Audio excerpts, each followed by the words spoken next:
All right, good evening. It is 9:45 p.m. Eastern U.S. time.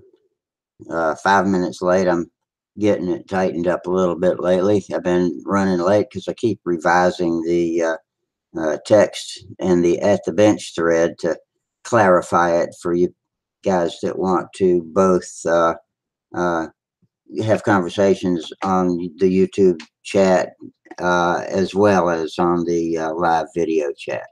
And pardon me for that 5 minutes. Sorry you had to wait. But anyway, December 7th, it is the anniversary of Pearl Harbor Day here in the USA. We all try to remember that and remember the people that lost their lives and really what got us kickstarted into World War II after resisting it for some time. And anyway, with that being said, we're here to talk about aeromodeling and other things that you like to do in your shop or at the field or whatever it is. Oh, we've already got a visitor. Let looks like Mr. Bob Hunt's coming in. 1 second and show and broadcast. Let me click the button again. Sometimes it takes two. On. So, okay. Plan B. Click the button one more time and it works every time. Sometimes. Okay. Okay, Bob. There we go. Well, I saw you for a second there. Let me try you one more time. It's like the old bit commercial, right? First time, every time. Sometimes. There we go. All right. Got your mic on, got your video on. We're ready to rock and roll. How are you tonight? I'm good. I'm good. How are you? Good.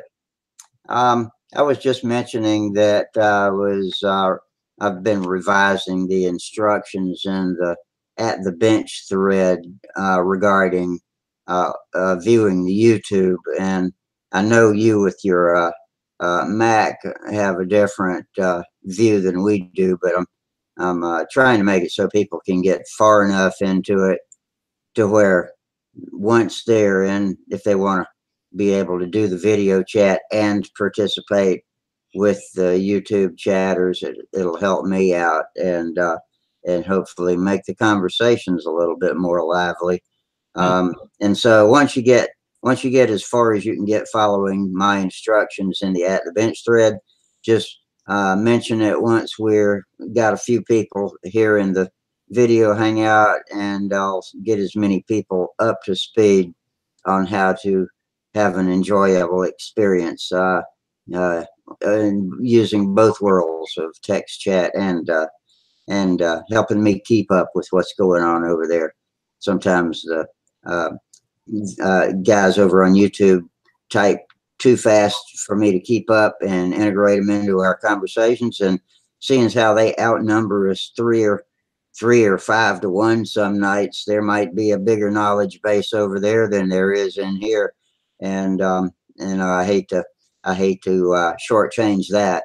So hopefully that'll make the show more fun for everybody and maybe more attractive for people to come visit whichever way they want to view us. Well, it show me more referred to people who are on Bob, I couldn't understand what you said. That was kind of going on here. I said the show may be attractive, but the people who are on the show certainly aren't. Not necessarily. We do not guarantee anything in that department at all. Just a bunch of grizzly old curmudgeons. Some of us smell more like oil and smoke, and some of us smell more like burnt battery chemicals. But whatever. I don't think come across on the computer. So. And let's see. John Sanchez joined on YouTube. He says, "My dad joined the army 2 weeks before Pearl Harbor. Well, boy, didn't he strike it right at the right time. My dad joined on December 7th, and so did his brother. And actually, he and his brother's father, my grandfather, wanted to join. He had served in World War I, and they would not let him rejoin. They were all Navy people. They wouldn't let him rejoin because of his age, and he raised hell and wrote letters, and finally got assigned to the Coast Guard and was on the water in the Coast Guard. So he got to serve his time in World War II on the Atlantic in the U.S. Coast Guard. So my wife's father, who has now passed away, he was a prodigy radioman when he joined the Navy. He actually lied about his age to get in, and but he became invaluable as a radioman. And he was on duty in San Diego Bay when Pearl Harbor was bombed, and he actually took the message. And my mother-in-law had it, all these years, and I think she gave it to her granddaughter. The message he took on his ship. And subsequently, he left that ship, went to another one, and the ship he was on went down with all hands. And then the next ship he was on, he left and went to another ship, and that went down with all hands. Oh, mercy. Yeah, so, my wife was lucky to have been born. My dad was, he served, like I said, he joined on December 7th, and he wasn't immediately stationed at Pearl, but after his basic training, or I don't know what they call it in the Navy, but the basic training, he was stationed there, and I guess part of the rebuilding phase. And we got Frank Donnelly just joined us. Good evening, Frank. How are you doing today? Good. How you doing, Rusty? Bob? Pretty good. Frank, how are you? Pretty good, thanks. Okay, I'm going to turn my pirate protection controls back on. I had trouble letting Bob in, but can't run without him. So everybody else that comes in, just be patient with me while I try to click the buttons and let you in. And don't click anything on your side. Just be patient and let me do all the clicking, and hoping it'll work okay. All right. Did everybody have a good week? Any aeromodeling going on in your life out there? Well, not a whole lot here. It's like 22 degrees right now. Ooh. Yeah. It's cold here too. The sad thing that happened this week is it appears Bob Lampione is, moments from passing. He's in hospice, and apparently what I heard was his brain has stopped functioning. There's no brain activity. And it looks like Bob's going to be leaving us real shortly. Yeah, that's too bad. Yeah, if the brain has no chance of rebooting, then quality of life is gone. So I'm hoping that it'll just end quietly for him. Yeah, known him for many years. I don't think I even know who that is. He was the '69 national stunt champ, Bob Lampione. Oh, okay. Was he ever a Stunthangar member? No, I don't think so.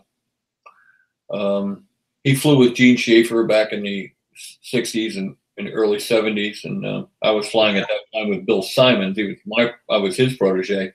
Yeah. So we were each rooting for our buddies to win, and more often than not, Gene won. But Bob, those are both names that I know, that I've heard anyway.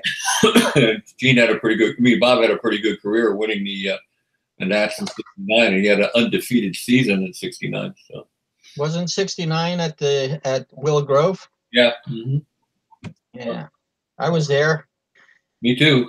Yeah, I was flying free flight then, though. Oh my God. Yeah, it was good. One of the last Navy Nets. Yeah, that's right. There were two more. Where you launch with a 049 or something like that, and program it to circle up and then shut off.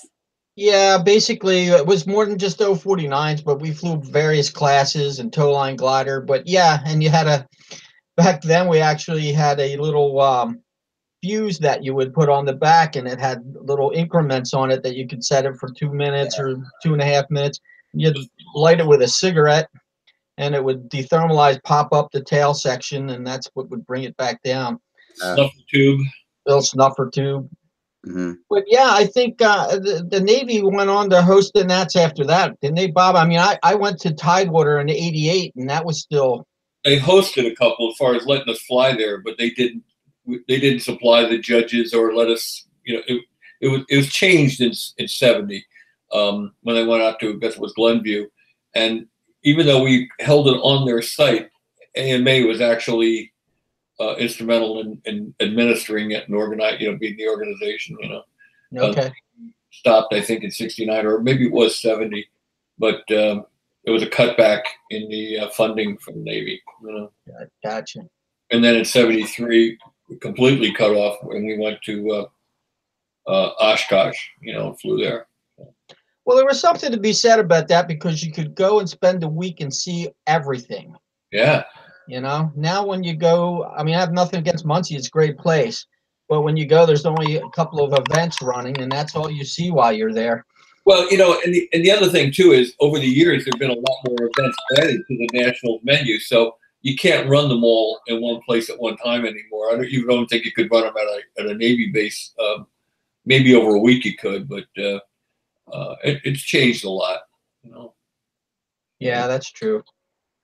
Here comes Mr. Charles Carter. You didn't have helicopters back then. You didn't have soaring back then. There was a lot of events that just were a giant scale and RC combat and all these events that have been added just weren't part of the menu back then. And of course, Free Flight's added a tremendous amount of events over the years. Charles, I see you out there. I'm trying to let you in. Be patient, please.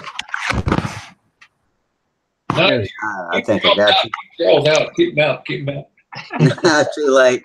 He kicked the door in on us. All right. How you doing? Doing well. How you doing? I'm sad over Lampione's situation. Bob Lampione's in the hospital in hospice.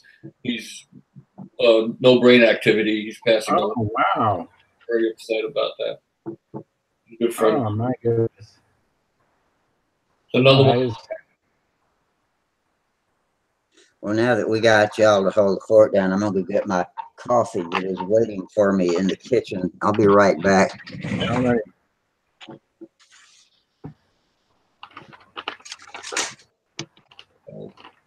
Yeah, it's sad. That is very sad. You know how old he is? I don't. I think he's probably in his either late 70s or early 80s, I would imagine.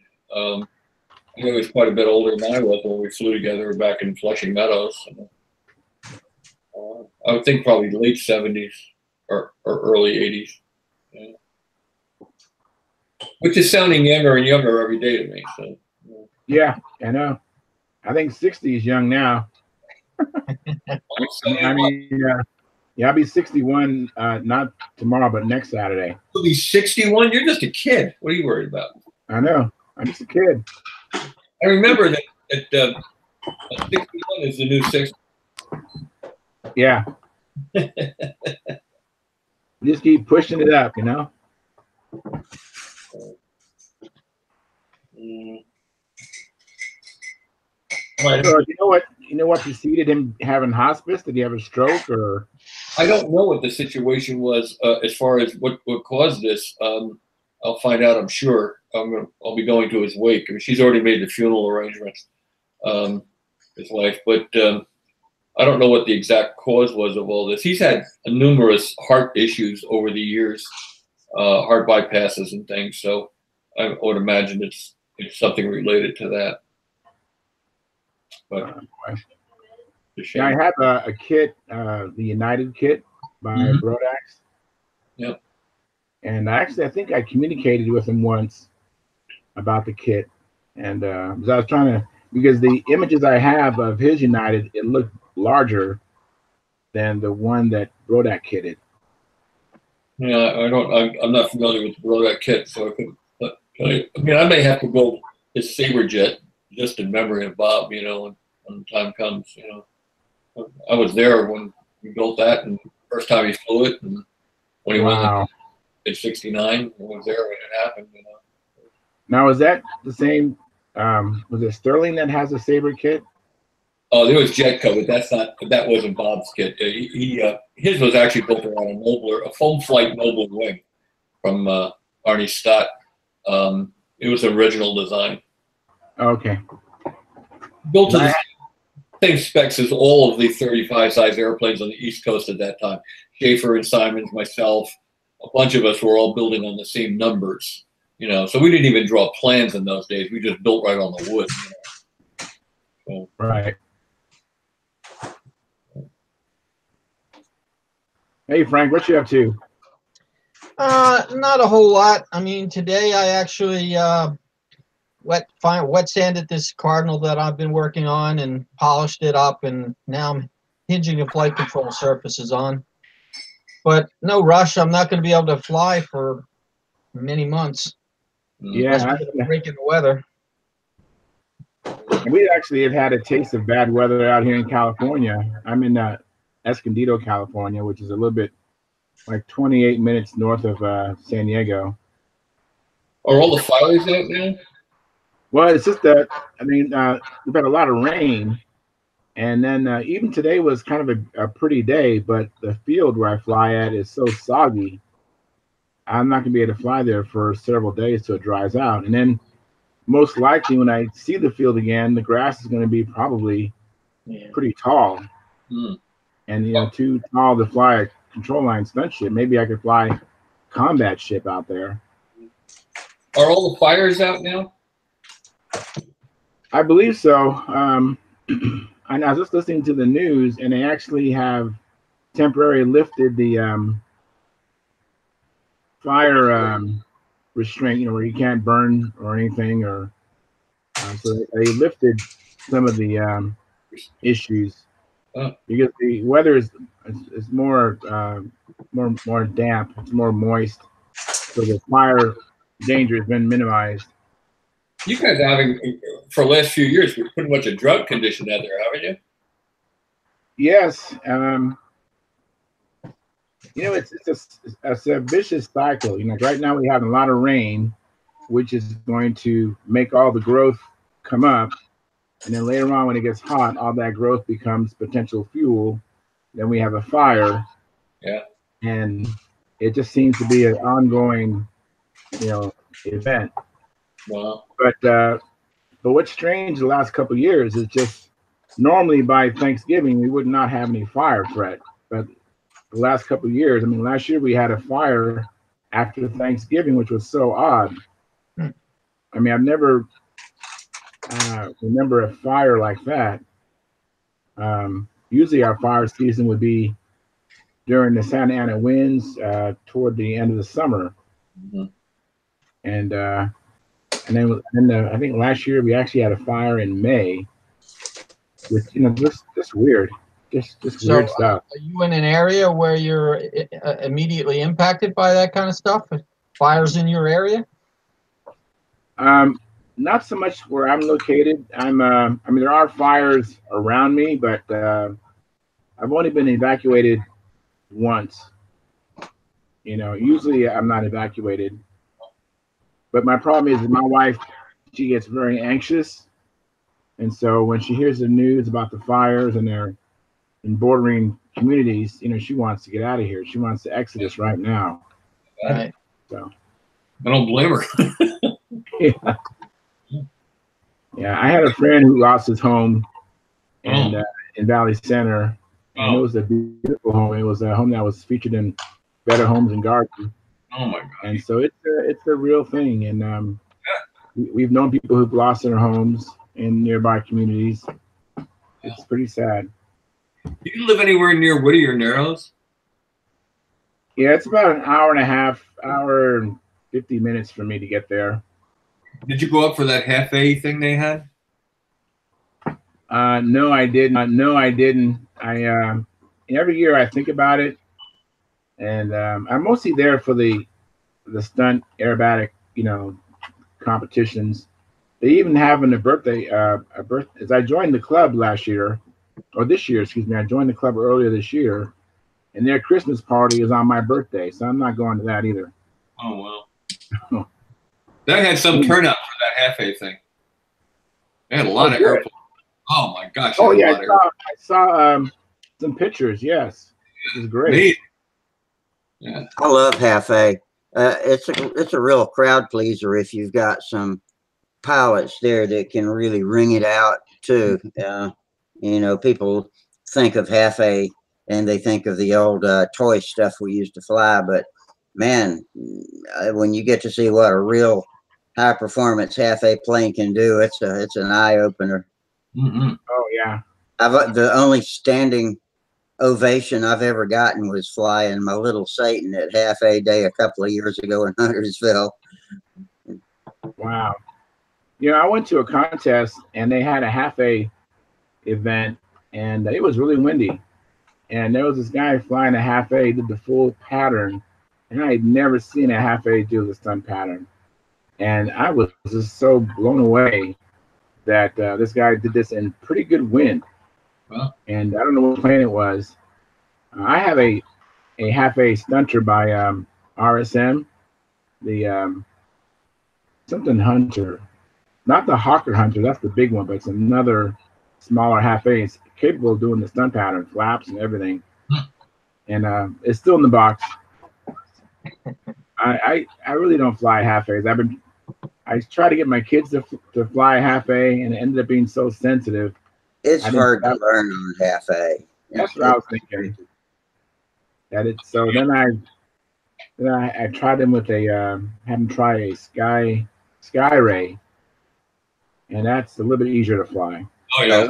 A little Sky Ray or a 35 Sky Ray. 35 Sky Ray. Yeah. Good airplane. Yeah, that's a good trainer. I have a LA-25 on it, and I have it weighted down in front, and I put the tallest elevator horn I had in it to slow down the control system. And it's still, my son has flown it about 4 times, but it's still a little bit of an arm load for him. It's still kind of difficult for him to keep it in the air. Oh, how old is he? He's 13. How much? He's 13. Oh, I should be able to hold on to that. Oh, he can hold on to it, but it's porpoising. He's basically having a very difficult time keeping it level.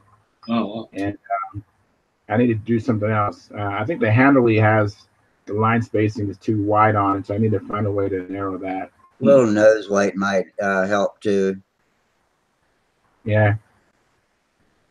But you know, kids today, I can't even get. When I tell him you want to go flying, he's like, "Oh, that's okay, Dad. I'd rather play Fortnite, on the computer." It's their reality. We had ours; they have theirs. I guess the skills they learn on that'll be useful in later life.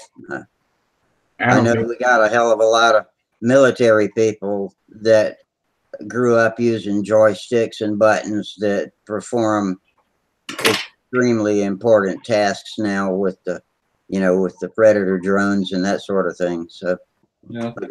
Sean McEntee, I think, is that I think that's his field, isn't it?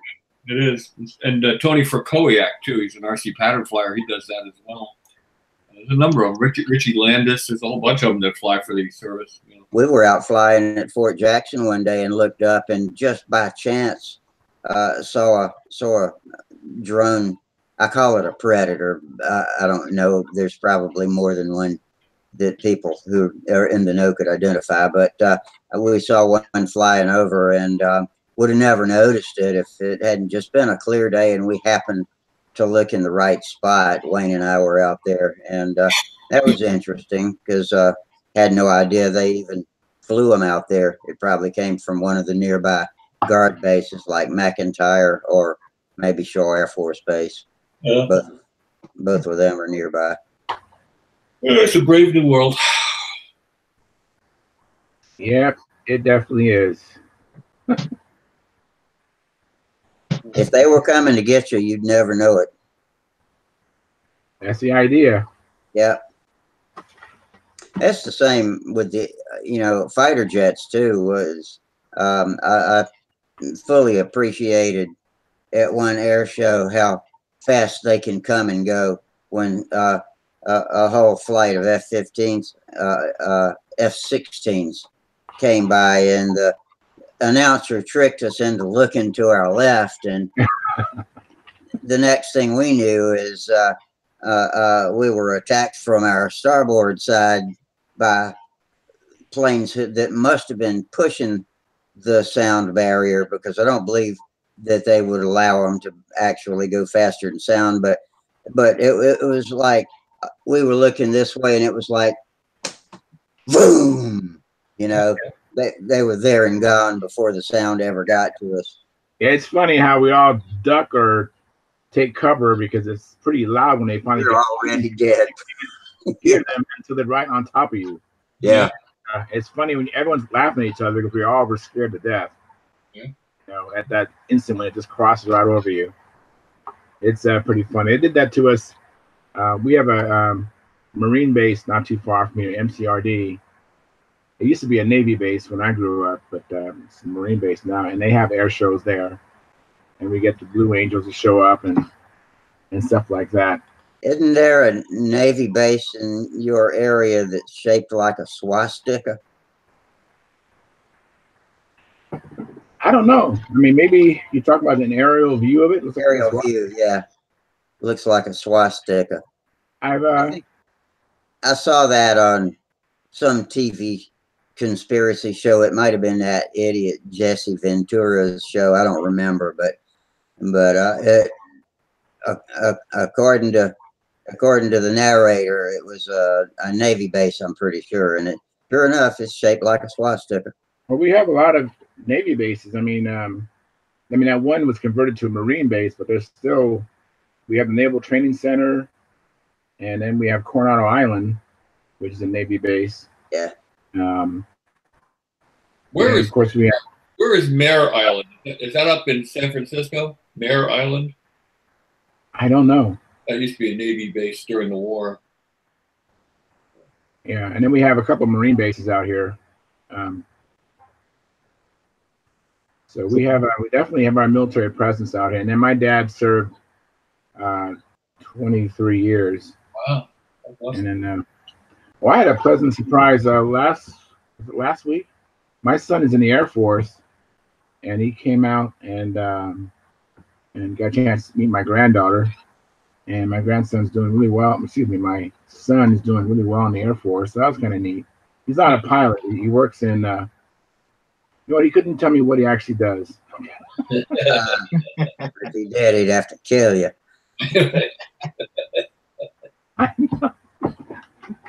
But yeah, so he's loving it. He's and really enjoying it.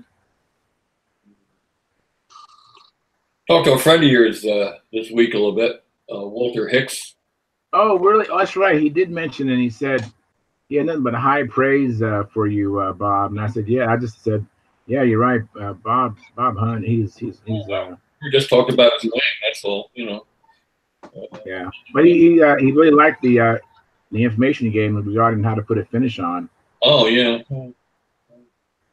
that seems to work for us. So was going to use Rich Oliver's method, which is a good method too. Rich uses the catalyzed clear that you use for finishing the top coat. He actually uses that on the balsa wood, and that seals the wood. And that's not a bad way to go. I mean, it seems to work for Rich. I prefer the Z-epoxy finishing resin method, where you put it on, heat it up, and wipe it all off, and then sand it, and then you put on your finish, because nothing will sink past that, you know. But either one of them will work virtually the same, I'm sure. So, he's a nice guy. Yeah, he is. We actually roomed together at the last contest we went to, and Walter Hicks. When I first met him, to me it's a funny story. I'm at this contest. This is basically my first contest, and my plane that I flew it in the first round, and then in the second round I went to take off, and it nosed over and broke the prop. So I took an attempt, and then I tried it again, and the same thing happened, and so I was done.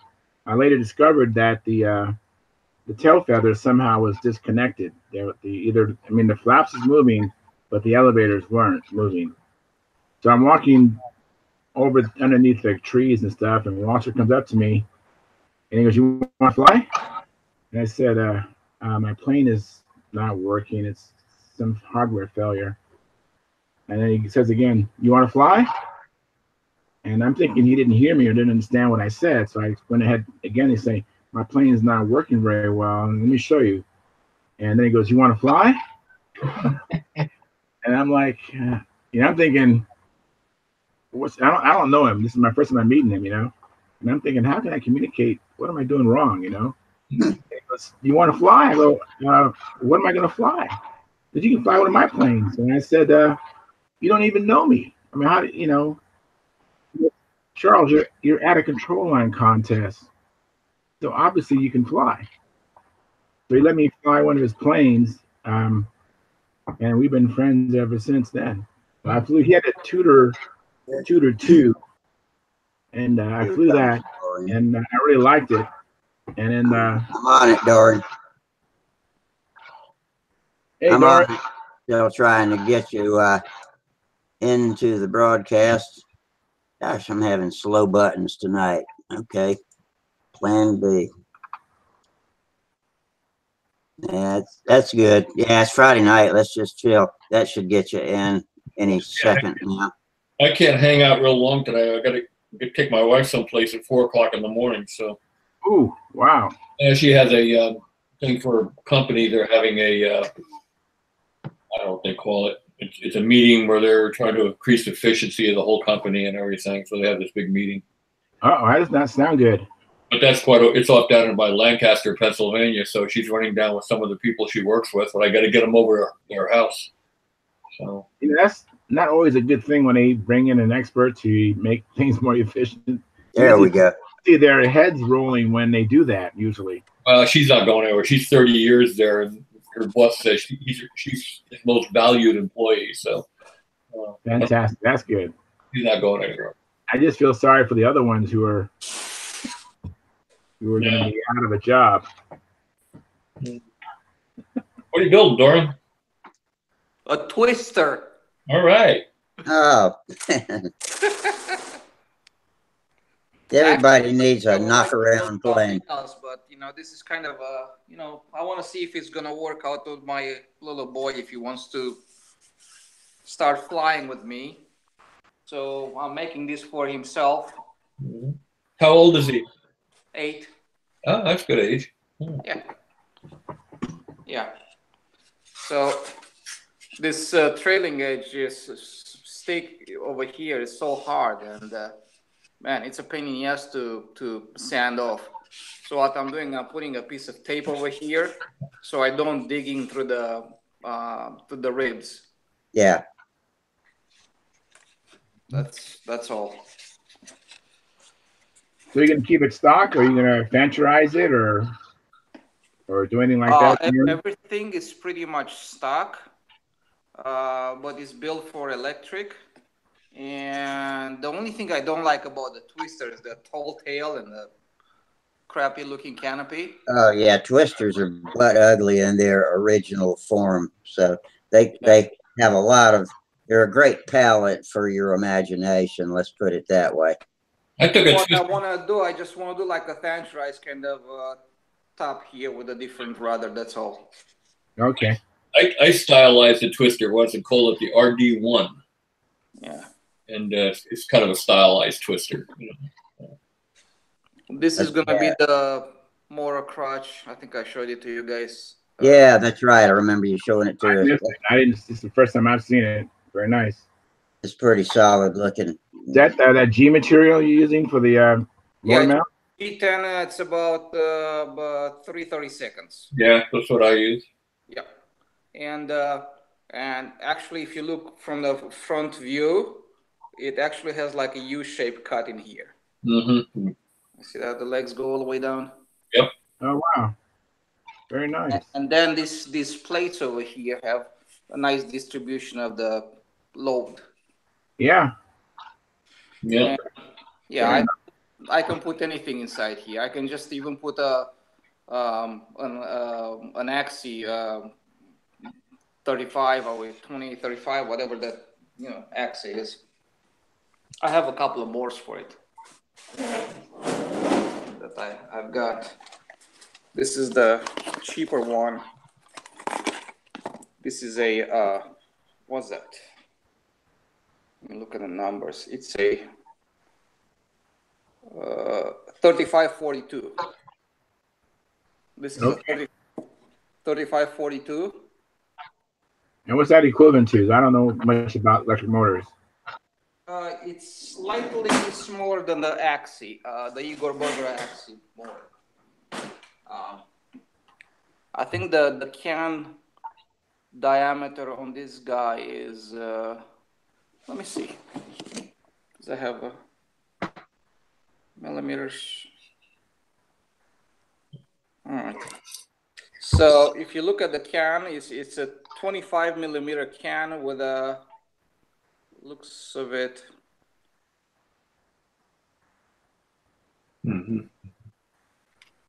Okay, let me zero this. All right, let me do this again, okay? No, you only get one shot. Yeah, that's it. You're done. That's it. Yeah, the can is 24 millimeter long by 30. So if you look at the windings inside, 30 millimeters diameter, 25 millimeters long. So this is a pretty strong motor for 11-inch prop. Yeah, good. Yeah. Power to spare. I'm a firm believer in that. Me too. Yeah, I want to know I got that spare horsepower. Yeah, and not. I think primarily it's because electric you kind of rob Peter to pay Paul. And what happens is that as the motor gets heavier, they use a lot less juice because they have more windings, more magnets, more everything, more power. So they have an easy time spinning the same propeller. Say you put an 11.6 on this twister, right? Yeah. If you put an inny-binny motor on it to get the prop to the, say, 9,500 RPM, which is kind of typical for a plane this size, you're going to have to use a lot of amperage and a lot of current through that little motor to spin that prop, right? Yeah. Now, if you use a motor that's this big, spinning the same prop at the same RPM, it doesn't even feel it. It's like, am I doing any work here? So it uses so whatever weight you add into the motor, you're most certainly going to take at least as much out of the battery. Okay. So that's kind of the method to my madness. Anyways, as motors get a little small, they just use a lot of power, and they work very hard. They get hot. Heat is wasted energy. The batteries work hard to putting all that energy into the electronic speed controller to send it to the motor. The batteries get hot. The electronic speed controller works on a higher amperage range. Everything gets hot.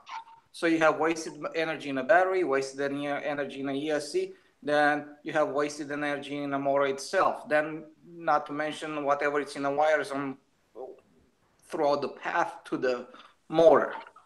And I think the easiest thing, and perhaps you don't spend so much more money for, if you look at the motors, different sizes, the difference price on them is just very small.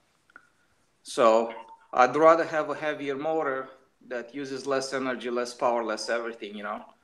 And have, it's easy on a battery, easy on a ESC, easy on the motor itself. The whole system just running very relaxed. So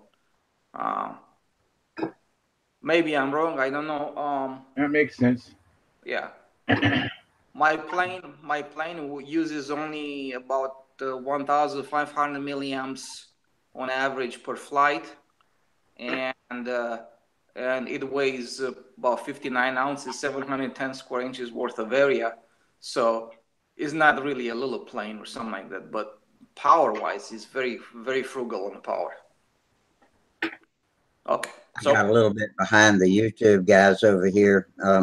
Sorry about that, but backing up a little bit.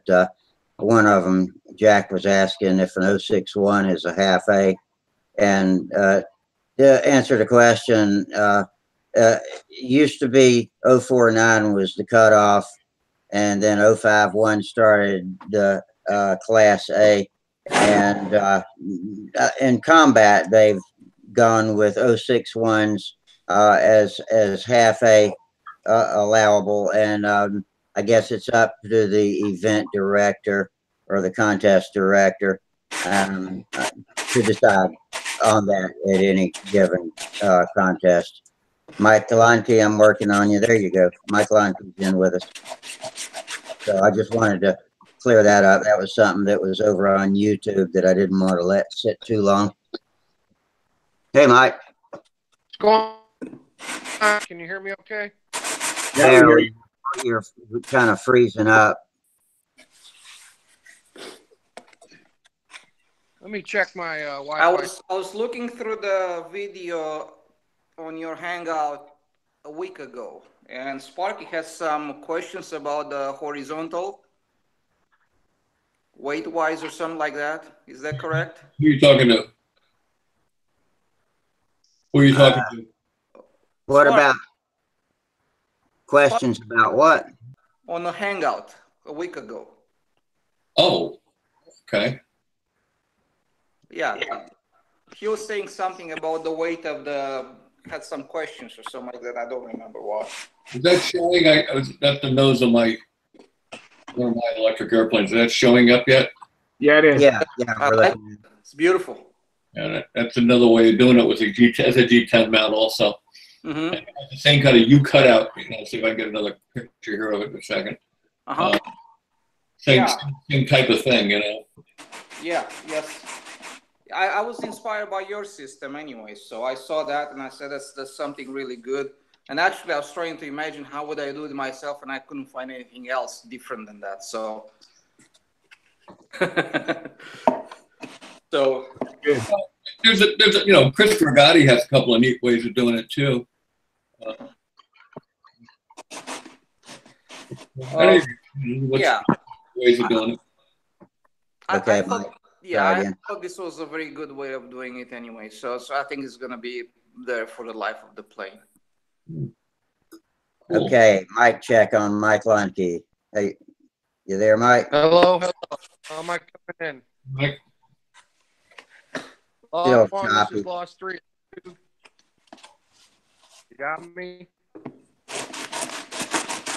Hang on, you're still choppy, but let me mute the sanding for a second.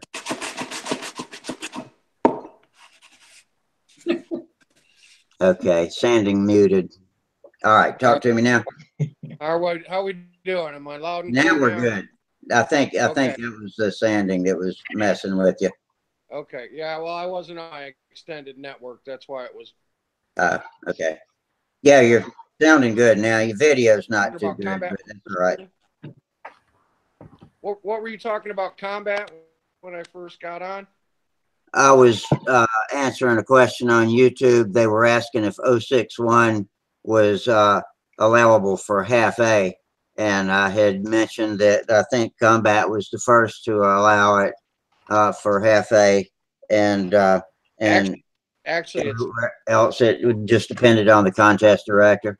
yeah, most of the time. I mean, at the Nats, they limit it to 049s. You can't fly 061s, and then most local contests, guys will run like Norville 061s, but nobody's running the Russian stuff because that makes a big difference. The fours and the Profis, the 1cc motors, Yeah, they're a definite advantage over the 8cc, 0.8cc motors. So You ever see any shurikens? I have actually. There was a guy at the Nats 2 or 3 years ago, a gentleman who helped design it, and he's got the rights to it, and he's manufacturing them again. Mm-hmm. I forget what his name is. Oh, I know his name. I'll think he about it. had one, Yeah. and he brought it over to the combat circle to show us, and he said he's got parts to make motors again. Is this Fitzgerald or Fitzpatrick or? I don't know. I honestly don't remember the guy's name. they're famous for self-destructing, aren't they? The Shuriken? No, it's like a crazy expensive motor. The guy's pretty proud of him because he's wanting like $400 a piece for him or something. That's a beautiful piece of work. They're ridiculous amounts of money. I weighed one, and it weighs the same as a Fora or a Profi. About it spinning up like 40,000 RPMs or something like that, which is 5,000 more than the 4 and the Profi. Those will go, you know, between 32 and 35,000 on 35%. But they're half the cost of a Shuriken. You know, you can get a Fora for 180 bucks. You get a Profi for 200. Yeah, Shuriken's I'm 400 not spending $400 to hang it on a half-A combat plane with the chance that you go case to case with some guy. Yeah. Know? I mean, it's hard enough to wreck one when they're $200 a piece. But is it ball bearing, the Shuriken?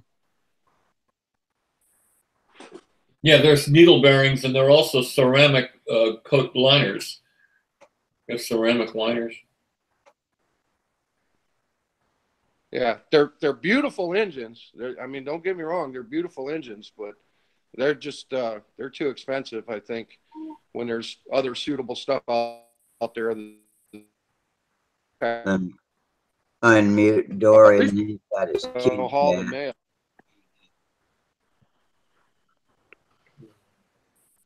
I'll never know. I'll never have one. There was some gold anodized. The guy like $1,200 or something. It was a crazy amount of money. Well, remember, there's only one hobby: spending money. Ain't that true? I had your microphone muted while you were sanding, Dorian. Sorry about that. You're still muted. Hey, Bob, did you get your stuff from that guy from the Ukraine? Yeah, I got it. Yeah. Mm-hmm. The propellers are the most beautiful propellers I've ever seen in my life. They're absolute works of art. They're half an ounce a piece, 3 blades, 11-inch 3 blades, flat back, classic 3 blades, and they are exquisite. They are just beautiful. Wow. I'm glad you got everything. That's great. They're hollow blades, and they're amazing. Dorian, I can't seem to unmute your microphone. There you go. Is it working now? It is. Here it is. Okay. Sorry about that. I had it muted while you were sanding, and No. turn you back on. Yeah. And then we had someone else saying hello there. Yeah, I saw your kitty cat. What's his name? Roshka.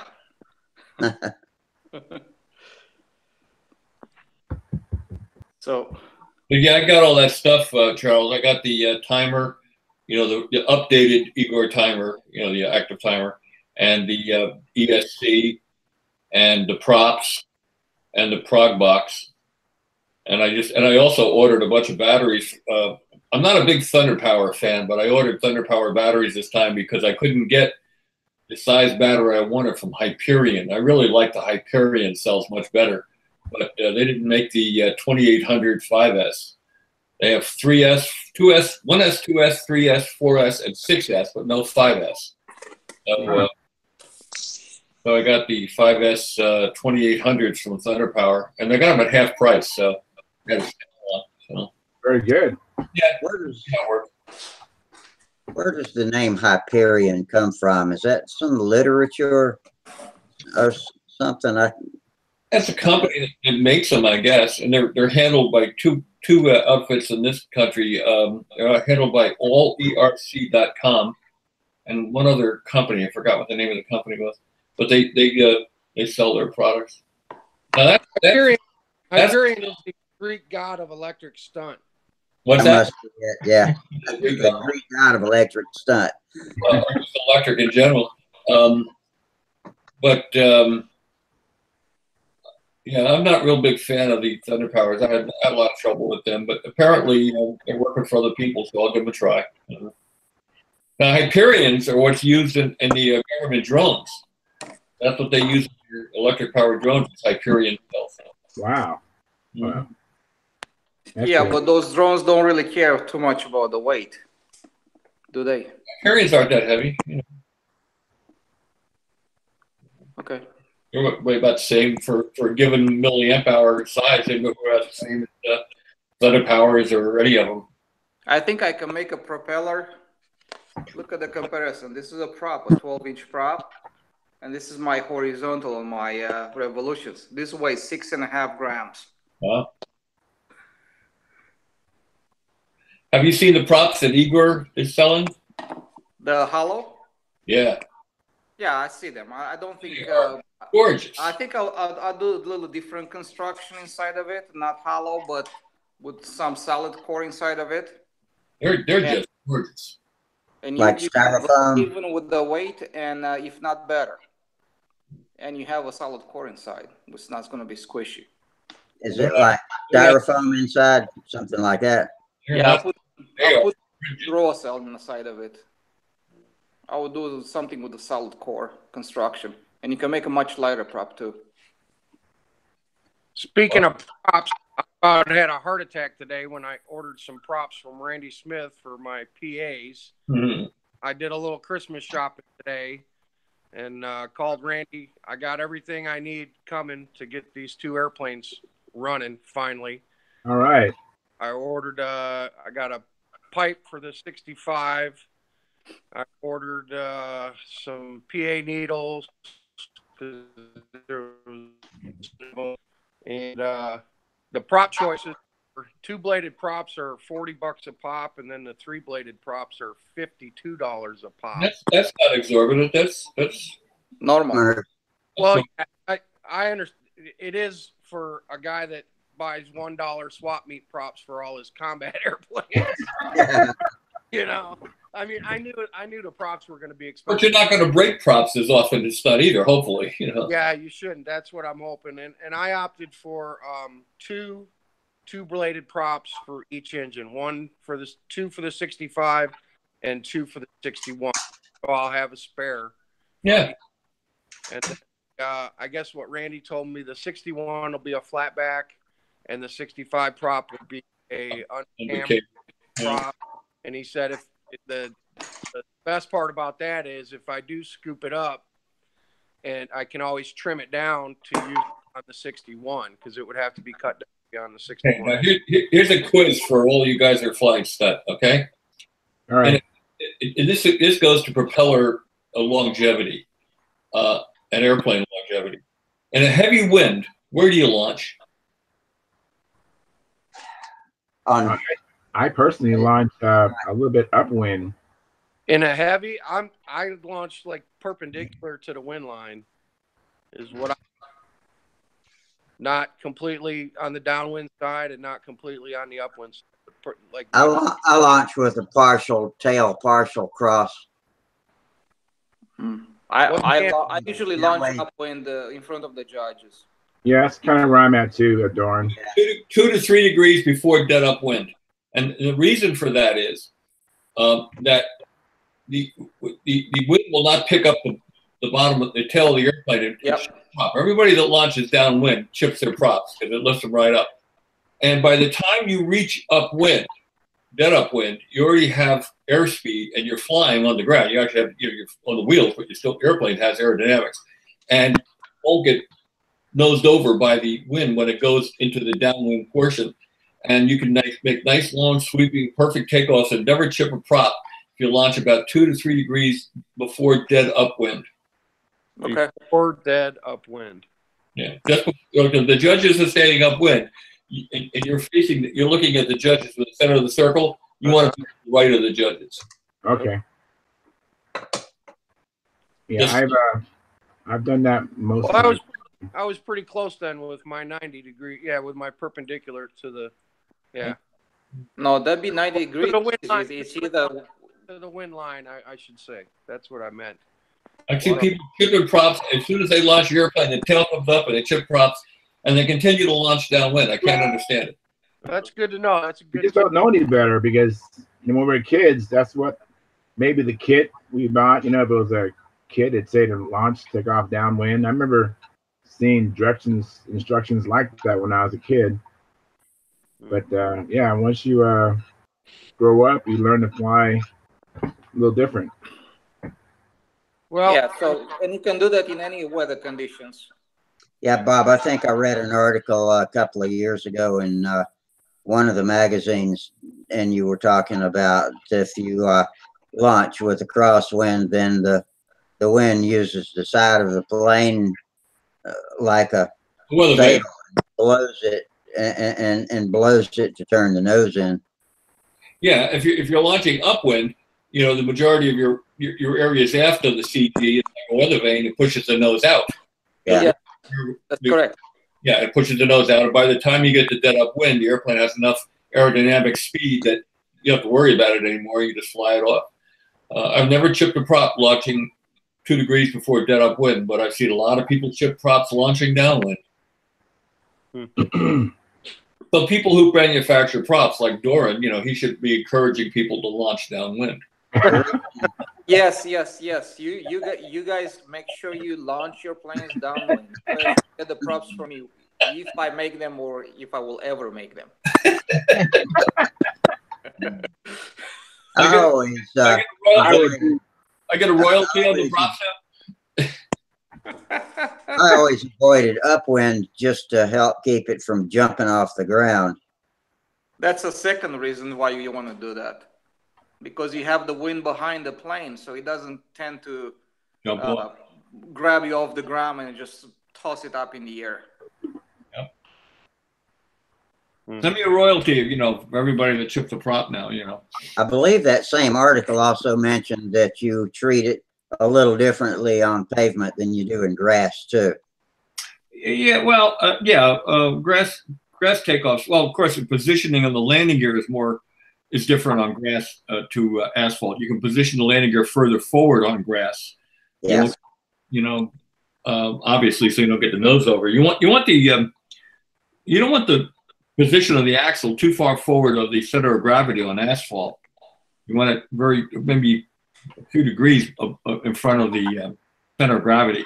But on grass, that will tip over. On asphalt, it won't. So, Right. on grass, you want the gear pretty far forward.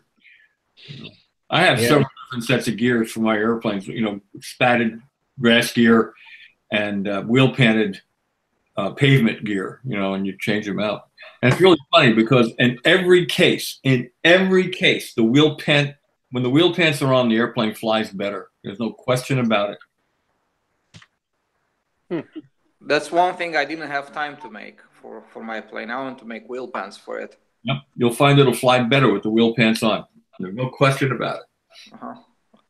On my my landing gear is made so that the strut, it's a little bit. I mean, if this is the axle of where it goes inside the plane, my axle for my wheel and the whole strut moves forward or backwards depending on which way I go. So if I fly on pavement, I just take them out, I swap them over to the other side, and now they're canted a little bit backwards more. If I go on grass, I take them out, flip them over, put them back in, so now they're a little bit forward. That's how it works on it.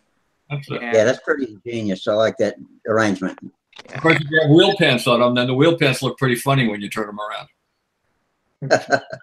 Yeah, I guess it would. Yeah, that would look pretty goofball.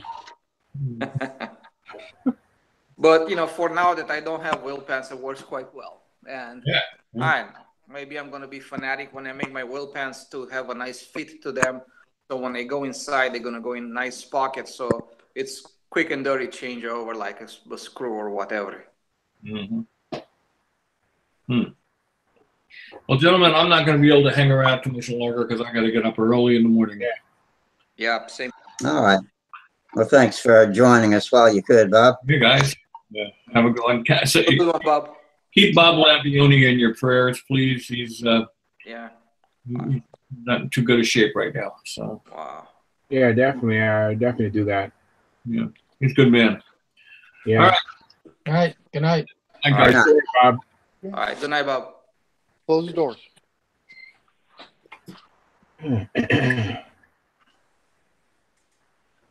All right, nobody but us roughnecks here now. Yeah. Well, with any luck, I'll be able to fly one of these airplanes next week when my stuff from Randy shows up. Yeah, that's gonna be great. That's gonna be awesome. Well, other than the 38-degree weather we've been getting, which isn't completely awesome right now. Are y'all expecting any snow this weekend, just like as we are in the Carolina. But we're supposed to, it's supposed to be like 37 degrees and 100% chance of rain all day tomorrow. Yeah. And we just built a float with the Cub Scouts last night. We're supposed to be marching in a Christmas parade. No. And they have already said they are not canceling it. They are not rescheduling it. It is a rain or shine event. And our whole Boy Scout troop is supposed to be marching hours tomorrow. Ah, here comes our 37. master, Sparky. Let me let Sparky in. All right. Come on in, Mr. Sparky. How you doing tonight? Hey, Sparky. He's muted. Oh, there he goes. There we go. Yeah. What's going on? Hey, Sparky. We're just kind of chilling on a Friday night. Bob Hunt just left us a moment ago.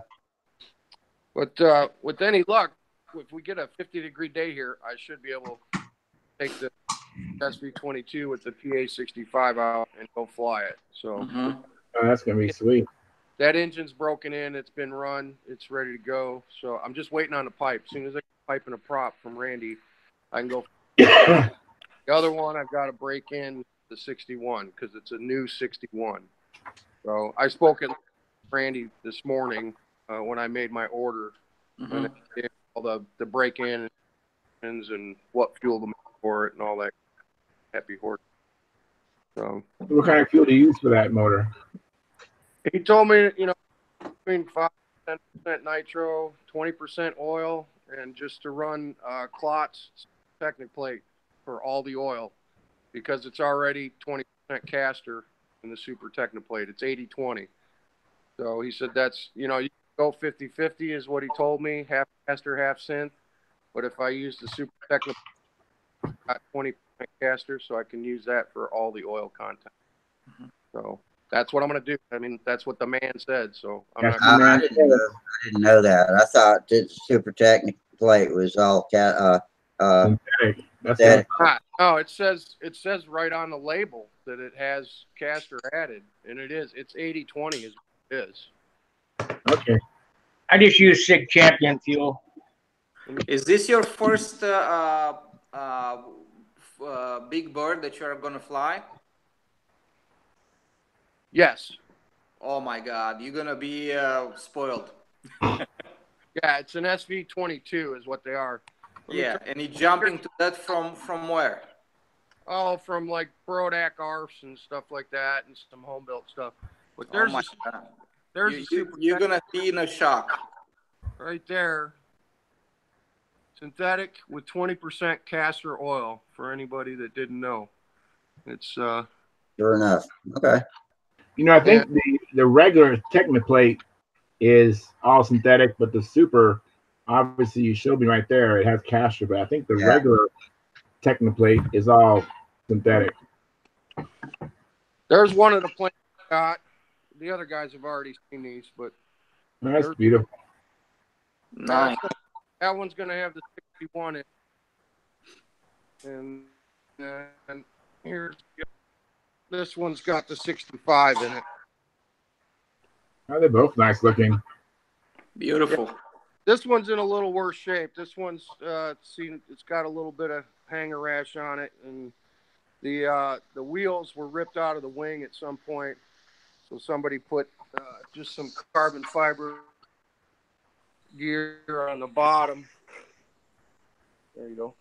Okay. So this one's beat up a little bit more, and it weighs a little bit more. It's about 4 ounces heavier than this one is. Yeah. So I think it'll probably be the better flyer, but I'll use that one just to get me to accustomed to flying a pipe ship with, bigger airplane and all that. That was a pretty one when it was new, I bet. I like the colors. Yeah, the silver one actually has an FAI sticker on it. So somebody used it in a World Championships or a team trial or something. I don't know. It's got an FAI at the bottom of the wing. I got a question for you, Dorn. Okay. I want to ask, how much does your elevator, stabilizer, and control horn weigh on your airplane? My control horn is separate, but the stabilizers, the individual stabilizers, are 34 grams each. 34 grams each. Yes. Plus the horn. Plus the horn. Yes. Okay. And the horn is pretty light because I have an aluminum center, and the wires are pretty typical. The 1/8 wires. 34 times 2. 68 plus what? 3/4 of an ounce, half ounce? How much? No, it's probably less than that. It's let me see here. Second.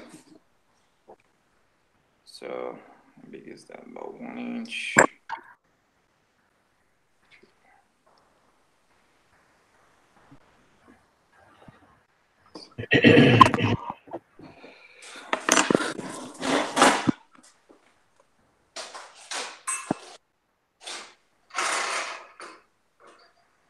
Charles, what's the flagship of your fleet right now?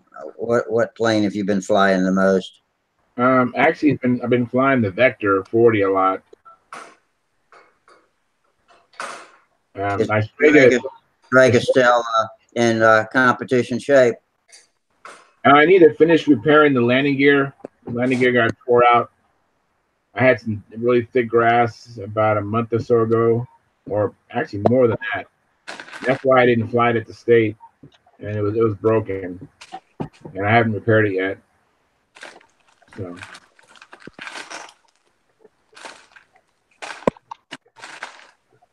I enjoy flying them both. Right now my preference would be the Vector, only because I can go fly it right now. But yeah, once I get the Strega running again, who knows? But the Vector's a lot lighter than the Strega, isn't it? It's a lot lighter. Yeah, when I fly that Strega again, I'm going to be in for a shock.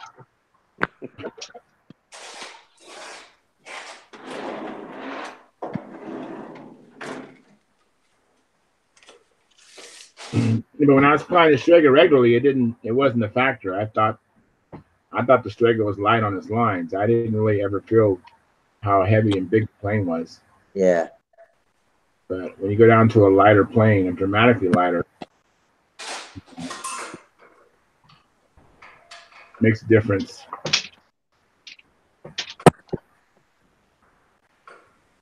Yeah, I was watching the video on my channel of the Strega flying, and I was like, "Wow, man, I maybe should have flown that at the last contest instead of the Vector." Yeah.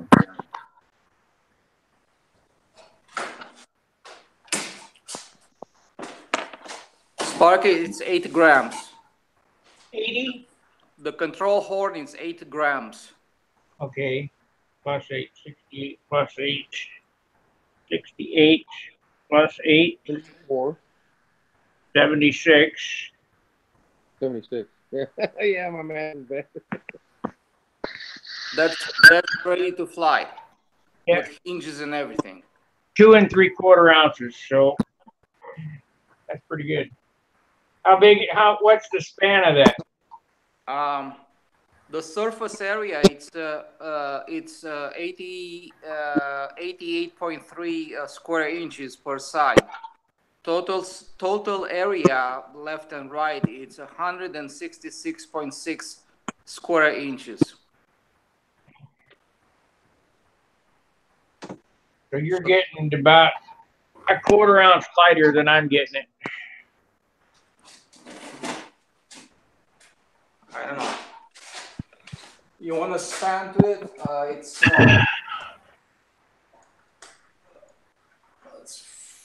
about 14. It's 13, 14 inches per side. So it's about the same size as mine. But yours, it's a little smaller. My stab is 28 inches across. Okay, about the same. Yeah. With a 4.5 inch root cord on the stab and a 4-inch cord on the elevators. So you have 8.5 total, right? Yeah. 8.5 by 28. about the size of the wing on my baby flight streak. I was gonna say, man, we're talking half-A combat wings here, man. Yeah.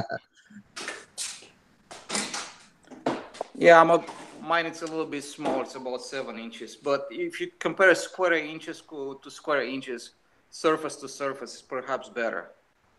Now, if I start to add, like they usually do, add the projection of the stabilizer that goes through the fuselage, then the numbers will be quite skewed. You have different numbers there. Well, I don't, a quarter ounce difference. I don't feel bad about that. Mine come out at 3 ounces. You're at 2 3/4. Yeah.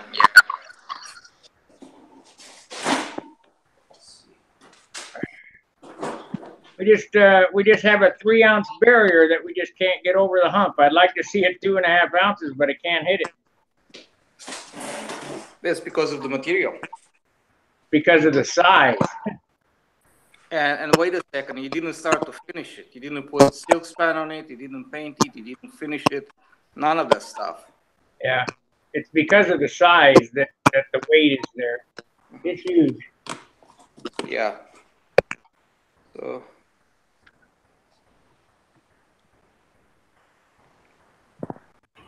I have one about the same size as yours over John's that's already silk spanned and clear doped and all that, but it's open bay stabilizer, 2 3/4 ounces, but it's too weak, too flimsy. Yep. Yeah. If you wanna, you have to change the way you do things if you want stiffer and lighter. Yeah, well, that's why this one's molded. There's no way around it. That's why everybody in the glider world that wants to have a decent competitive plane, they all fly carbon birds.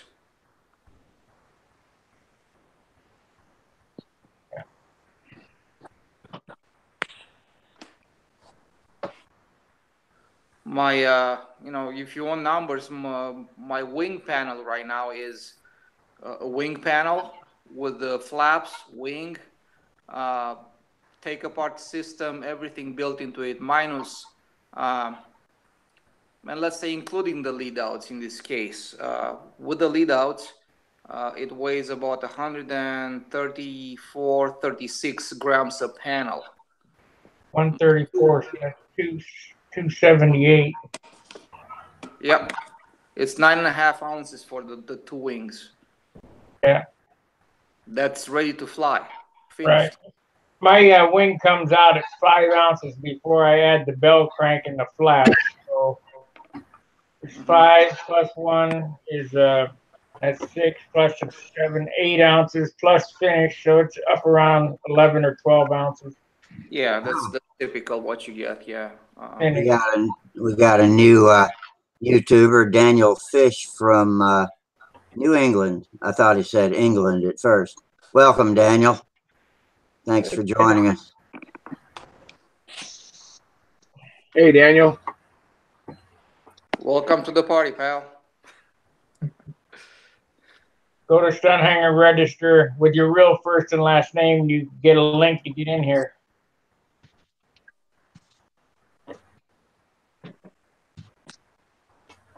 So, yeah. This is what I have in my tail. And just to make it simpler, I have the tail has two horns that come from the side. They kind of meet like that in the center. Right. Some flats on them. And you can just use this, use the set screw to lock them in. It was easy from the building point of view because I don't have to make any openings, none of that stuff. It's a pain in the ass to put it the first time in a plane, but since you don't take it apart, don't remove it after that, it's just a one-time deal. So I was willing to pay the price of having a little bit of a hard time to put it in, but once you have it in, it's done. No more worries after that, I guess. Do you put a flat spot in the wire for that set Yes. screw to go against? Yeah, Yes. I was about to ask that, Yeah. and maybe some Loctite too. I'd even put red Loctite on that, maybe. Yes, I have. I did both. Yeah, I never have it coming loose or out or anything like that. I had one incident at the nationals in my second or third official flight. What happened is the flat was a little bit off, and the screw was in this direction, right? So during the flight, it loosened itself up, so it had a little bit of play in it. Right.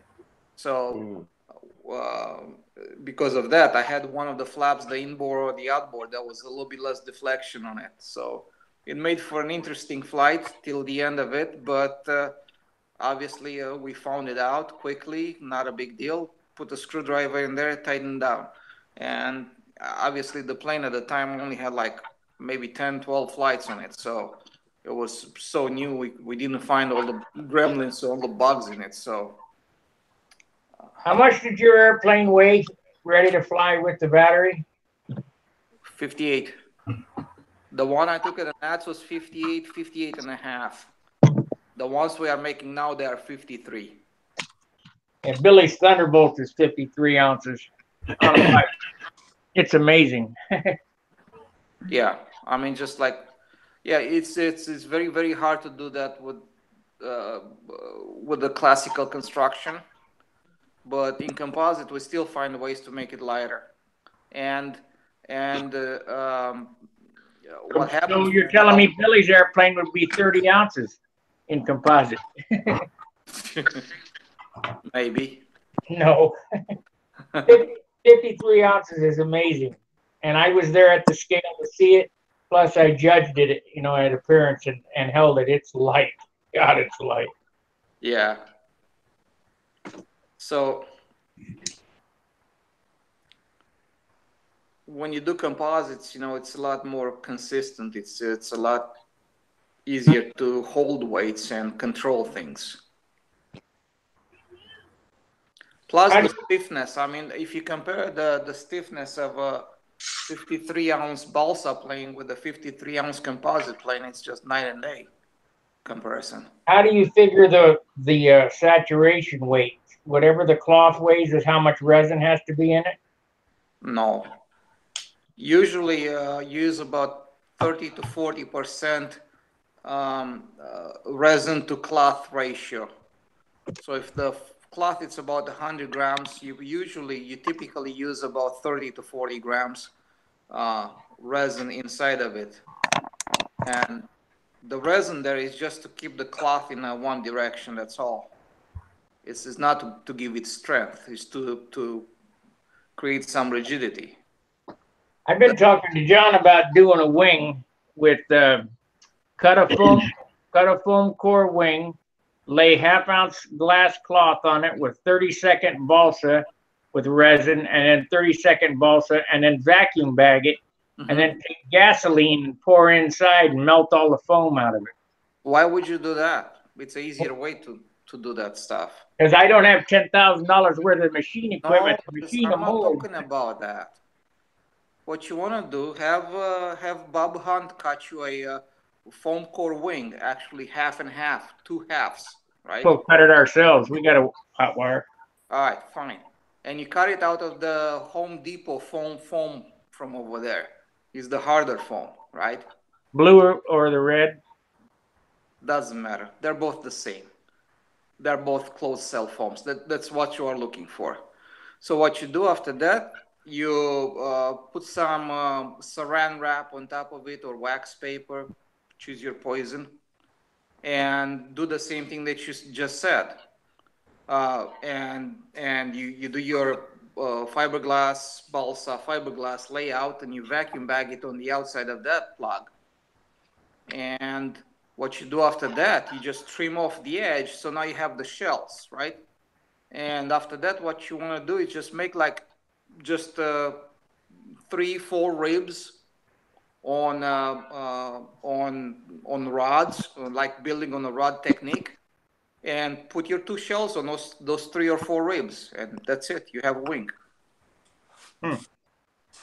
And it's not messy. It's quite easy to do, and you can make a wing after that immediately. After that, you don't lose anything. It's just easy. Now, if you're really fanatic about that, you could probably introduce the flaps into the layout as well. So, but for this, you probably need a little bit of Kevlar in there. So to make your hinge out of Kevlar, and when you make your shell, you draw with your pencil where the Center line. where the hinge line is going to be, and put a piece of Kevlar over there when you do your layout. What is the name of that carbon that you're using? Which one? I use a lot of carbons. That tight woven carbon on the wings. What is the name of that? It's called Carbo Weave. It's in my thread over there on Revolutions. If you look in the thread, I put the links over there on what I'm using. And the links are a website where I can get it? Yes, the link is directly to where you need to go to get it. What type of resin are you using? Easy Lamb? No, I'm using MGS. MGS. Where do you get that at? Aircraft spruce. Aircraft spruce? Yep. It's not cheap. Doesn't matter.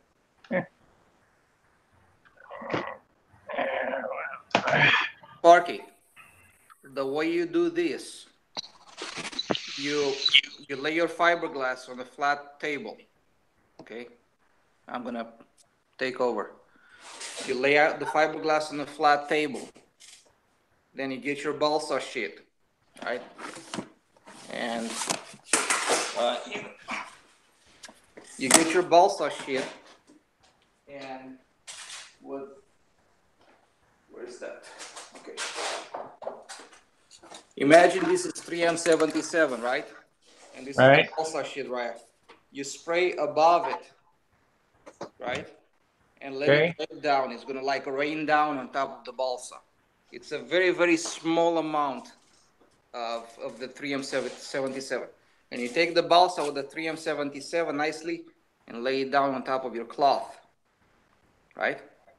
That's what that's gonna do. Is gonna stick the fiberglass to the balsa. You can do the same on both sides, right?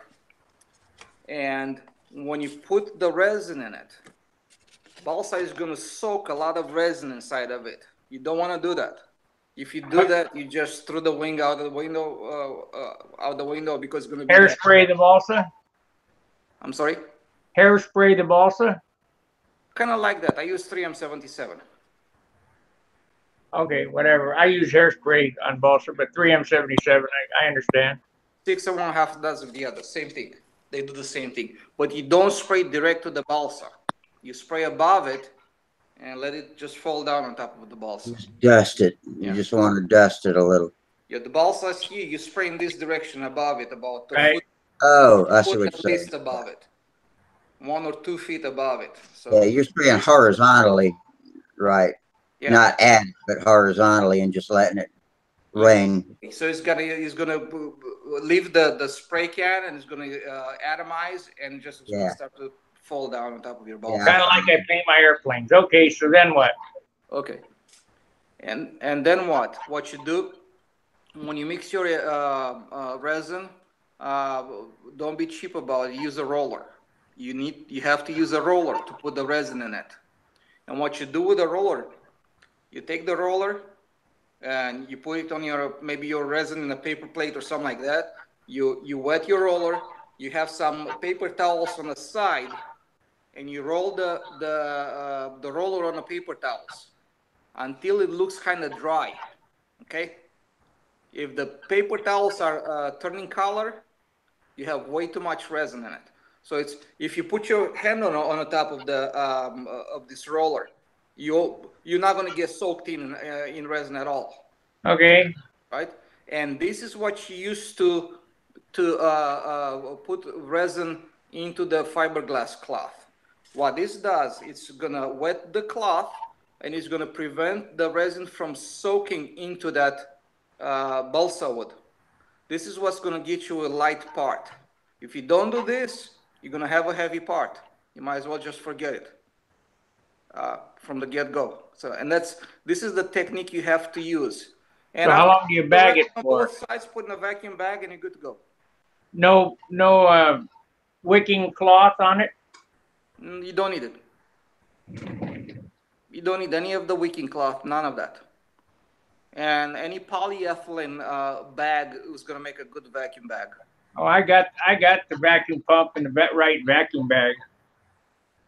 Doesn't matter. Whatever you use is going to be good to go. And if you are worried about stickiness or something like that, I would use some polyethylene 4 mil or 6 mil plastic. And what you can do, you can put it on the top and the bottom of your shell. And when you vacuum bag it, it's going to even give you a nice finish to it when you're done. A semi-nice finish. I mean, that's much better than what you get, right out of the... And that's it. You're done. I could use that, oh shit, that template material stuff. I can't remember what they call it. It's kind of like nylon, but you cut it and make templates out of it. Yeah, Tom Morris sells that. Yeah. To cut the foam? No, to use it as the release part instead of, before I bag it, lay that sheet on there and then bag it up to make it smooth. I might try one.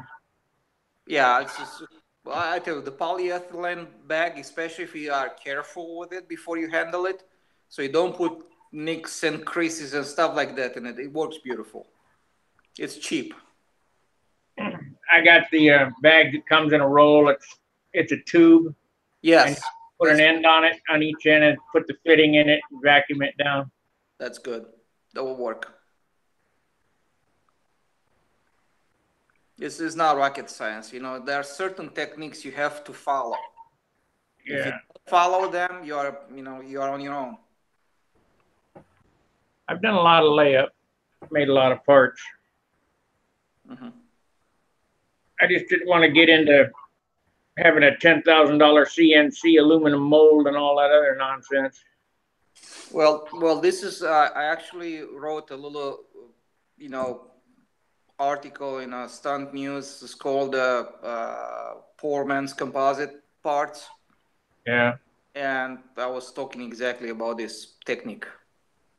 Midgley has them CNC composite molds. You can see a Windy video of them building them. Them are expensive molds. Yes. Primarily is because of what he used for a mold. That huge piece of aluminum, it's very, very expensive. And the machine time. That on top of it.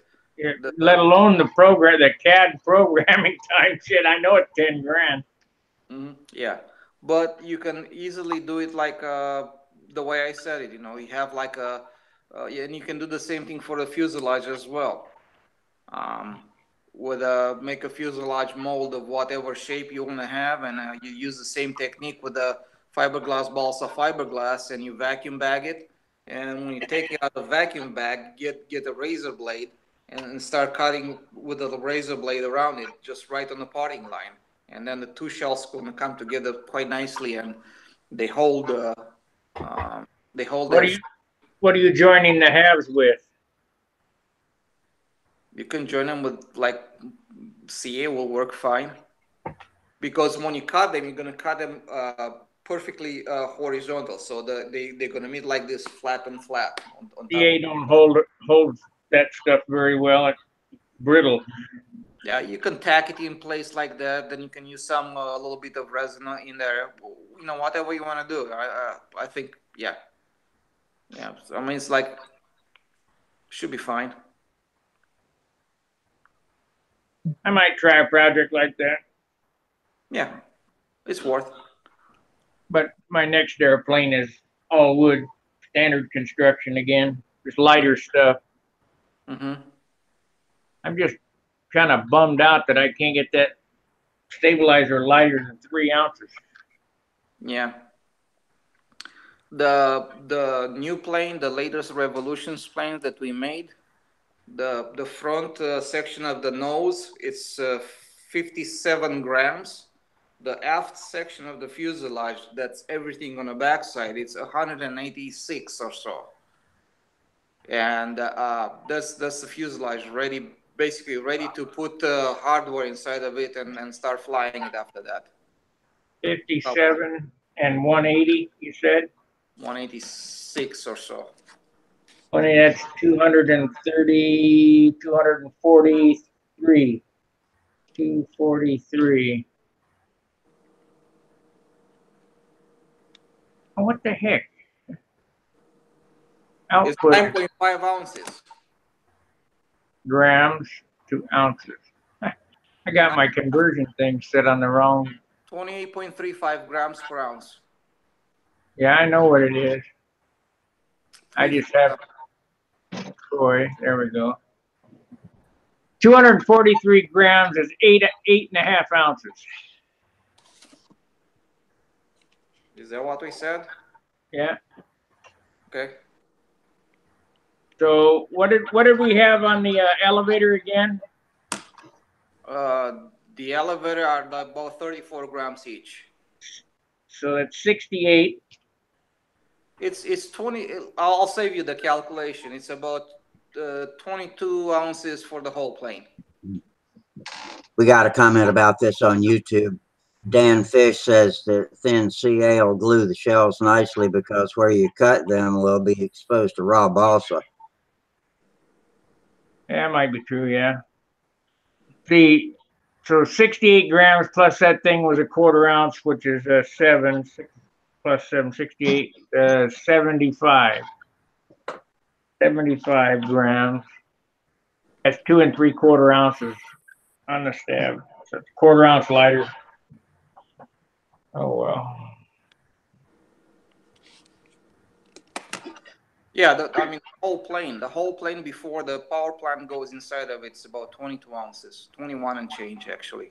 Yeah, you beat me on that setup by about I don't know. I think they're about 28 ounces before I start painting. Yeah, I'm ready to fly at 21. Yeah, but with no finish on it, you're not going to get no appearance point for that airplane.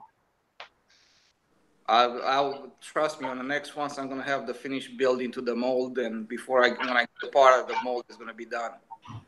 Yeah. And I'm gonna spend some.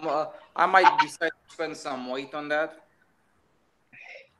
to add some finish into it, but it's pretty light.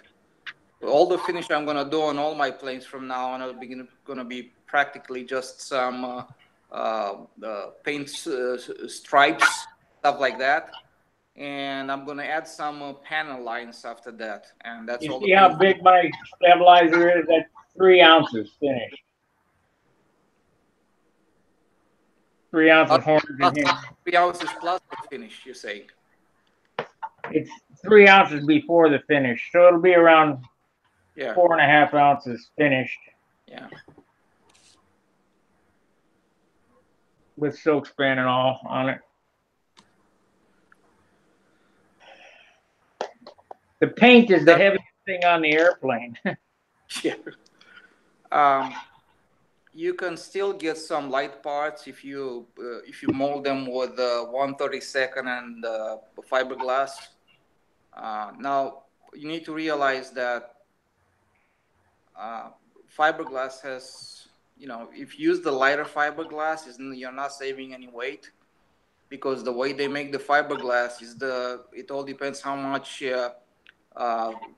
count of fibers they put in a material itself. So well, John looked at the Cinco's and he said it was 1/2 ounce cloth, 1/32 balsa, and then 1/2 ounce cloth. But they got gel coat on the outside too. Yeah, but you will not save anything with that. I'd probably go to a 3/4 to even an ounce and a 1.2 ounce balance cloth, because what they do is that the same fiber. This is the 1.2, and this is the 1/2 ounce, like this. Doesn't make more resin. Yeah. Yeah. And you add the resin in the holes. I mean, what do you don't do anything with that. Yeah. Might as well use a little bit heavier material on the outside, which is going to give you a much denser shell, and it's going to give you a smoother surface, so you don't have to fill in the gaps and voids and all the stuff. Uh, so be mindful about that. I mean, because you're not saving anything. I might try a fiberglass airplane, a composite airplane with a finish on it, but I bet there's not going to be any weight savings because of the dope. But no, it's mostly because of what people do with them. They soak them down with so much epoxy when they try to impregnate that fiberglass that sits on the outside or on the inside of it, and that's what adds the weight. Um, Composite wise, you need to understand that the resin goes for the ride. It doesn't add any strength. It's only there to bind the fibers in a certain shape and direction. And the fibers do the work, actually. So yeah. So what probably they did in the past, they didn't that's why they got those 70 ounces plates. I bet you if Modesto right now would know about this, and he would make another plane using proper techniques, and or maybe we change the layout that he had inside of his mold, he's gonna get another 53-ounce plane. I guarantee you that. It's what you put in and how you do it that matters. Well, it's also the size. Modesto's airplane's bigger than yours. How much is he is flying an impact, basically? Isn't that an impact? Yeah, an impact, yeah. How much is the wing area on impact? 700. I have 710 on mine. Okay. And the fuselage, it ain't as big as the impact. Pretty broad. Mine is bigger. Mine is much longer. I know it's longer. Longer and perhaps even taller. I tell you what, if you cut 2 inches off the tail, you'll like it a whole lot better. Maybe. Maybe. Right now it's a beast in the air. You'll end up getting there, I'll bet you. John built an airplane, made a mistake. He marked the trailing edge and put the leading edge where the trailing edge moment was going to be. It's got a 22-inch tail moment. He's only flown it once, and I hope that it flies good, but I just got a feeling that moment arm is way too long. I don't think the moment arm has anything to do with it, but if it made it out with the classical construction, they usually come tail heavy. Well, his is not. Why I say it's too long, it's clock time. I watch airplanes very closely, how they fly. Like I knew your airplane was drooping and you need to put some down elevator in. But the clock time, the time it takes the tail to go around is a whole lot longer than a short moment where it snaps up like that, like the old school stuff. And it just looks tighter when they're shorter than longer. Okay.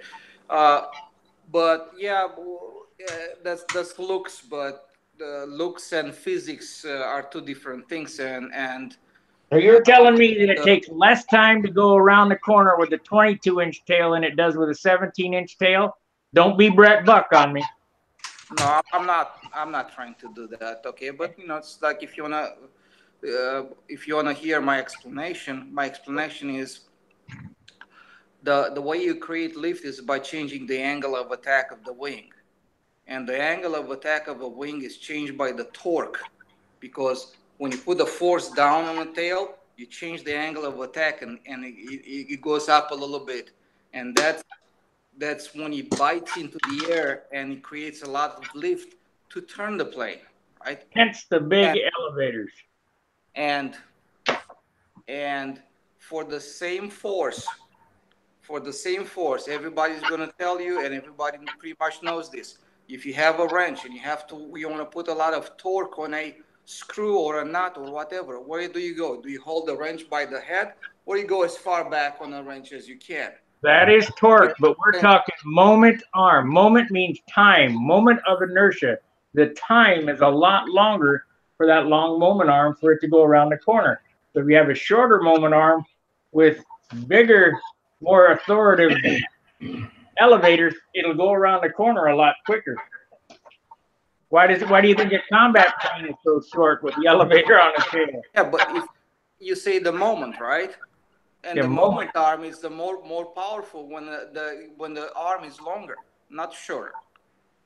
Okay, whatever. I'll let you fly my airplane one time.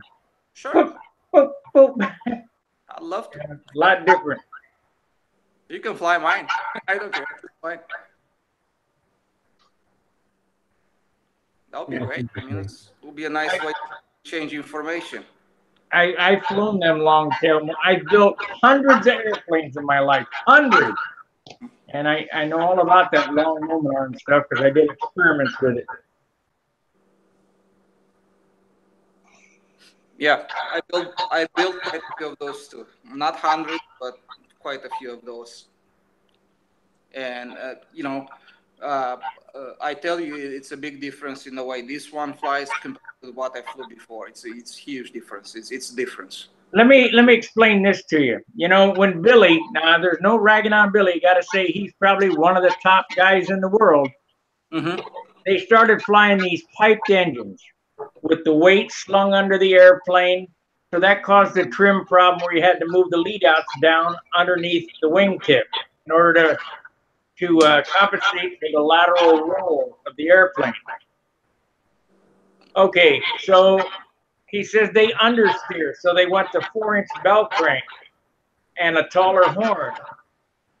All that did was give more leverage, but it didn't speed things up. What they need to do is take the weight out of the nose. It's all about weight, because if he had that weight, the weight out of the nose, like a Fox 35, you can lever that around the corner a lot faster than you can lever around the corner the 20-ounce battery or whatever. And that's why I'm moving that battery back and move my fuel tank back and move everything back into the wing as far as possible to get that weight off the nose. And I tried to explain this on the forum, and nobody could understand what I'm talking about. I know exactly what you're talking about. You're talking about the CG position. You have a forward CG plane. It's not going to want to turn. It's going to track beautifully, right? You're going to have an aft CG plane. It's going to be all over the place. It's going to be hard to track, but man, I think it's going to corner. So you have to find a happy medium. But that's a different story. You know, we are not talking about the actual moment from. Whoa! Stop! Let me. I got an airplane hanging on my wall that I flew in 2006. You go back at Wendy's videos and look at the Nats for 2006. It's an S6B Supermarine. It had a PA65 in it, and it weighed 56 ounces. The nose moment was 8 1/4 inches, and the tail moment was 17. Because Ron O'Toole says, well, we got to get all that weight back to the CG, So you figure that airplane would be tail heavy. It still felt like a rock in the nose because of the concentrated mass. And that's another reason why I don't like electric, is it doesn't matter where you put that brick, you can feel that brick in the airplane. I can. I don't know, but I can also see it. Well, if you watch those airplanes fly, they do that slide, and that's because of all that weight up there in the nose. It's concentrated weight. But I'm not sure if that's exactly correct, because usually electric motors are lighter than an IC motor, and the batteries are heavier than the fuel. So the overall weight distribution inside of the nose of the plane goes a little bit aft. When you put but they're making the nose longer and longer. They're defeating the purpose. Like Igor, he's got an 11 or 12-inch nose with 6 ounces out there, and the battery moved all the way back. Well, that's the same as having a 6-inch nose with the battery forward and all that weight. It's the same, you know, the balance point.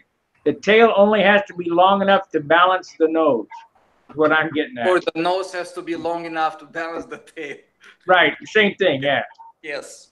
Yes, and I think that's what the only reason for which Igor made a longer nose, because, like I said, the weight distribution in an electric system, even though it's almost the same weight compared to an IC system, the whole weight is shifted. The CG of the power plant, it's a little bit closer to the CG of the plane compared to an IC plane, which the CG is a little bit more forward. So the logic is you either move the battery forward to balance the plane, or you make a longer nose. Don't you find it funny? You got electric guys, and I built 6 purpose-built airplanes, the Viper series, that were electric, and I built some Crossfires and all that, 6 of them. And don't you guys find it really odd that you guys rag on internal combustion, but are trying to use the Igor timer to get it to 2-4 strokes through the same characteristics that a gas motor runs, but you're out of gas come the overhead 8s. All them electric airplanes, I can watch them. You can tell it's really lagging on power, and it doesn't matter how much speed controller or whose speed controller, you can see it. It's out of juice. There's only so much juice in that battery. There are people, whatever they use, but it's room for everybody. Some people like electric, some people like IC. Not necessarily correct or wrong. You can see people doing very well at the nationals, at the world championship with both systems. And yes, electric, electric, if you put the power to it and give it consistent voltage, is going to run the same RPM. It doesn't really care if it goes up or down or whatever. But fact of the matter is that our plane go up and down, and we want to slow down the motor when it go down and want to speed it up when it go up. That's why we use those active timers to help us to achieve that. I don't think anybody wants to have a constant RPM system, regardless if they're running IC or electric, for our use. Anyways, for a stunt pattern. If you're in RC, you don't really care.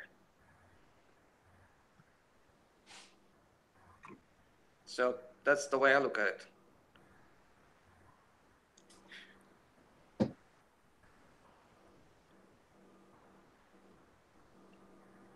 David Phelps threw out the term earlier in the conversation regarding angular momentum. He didn't say anything else about it.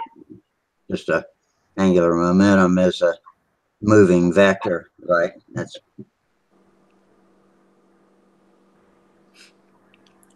well, I don't know anything about it. I'm not an aerodynamicist, but common sense says that if your wing changes the angle of attack, and if you look on the polars for the wings, which shows you how much lift you get out of the wing, the coefficient of lift for a certain angle of attack, the more angle of attack you get, the more lift you create, and that's that's what's going to benefit us the most, and that's the way I look at it.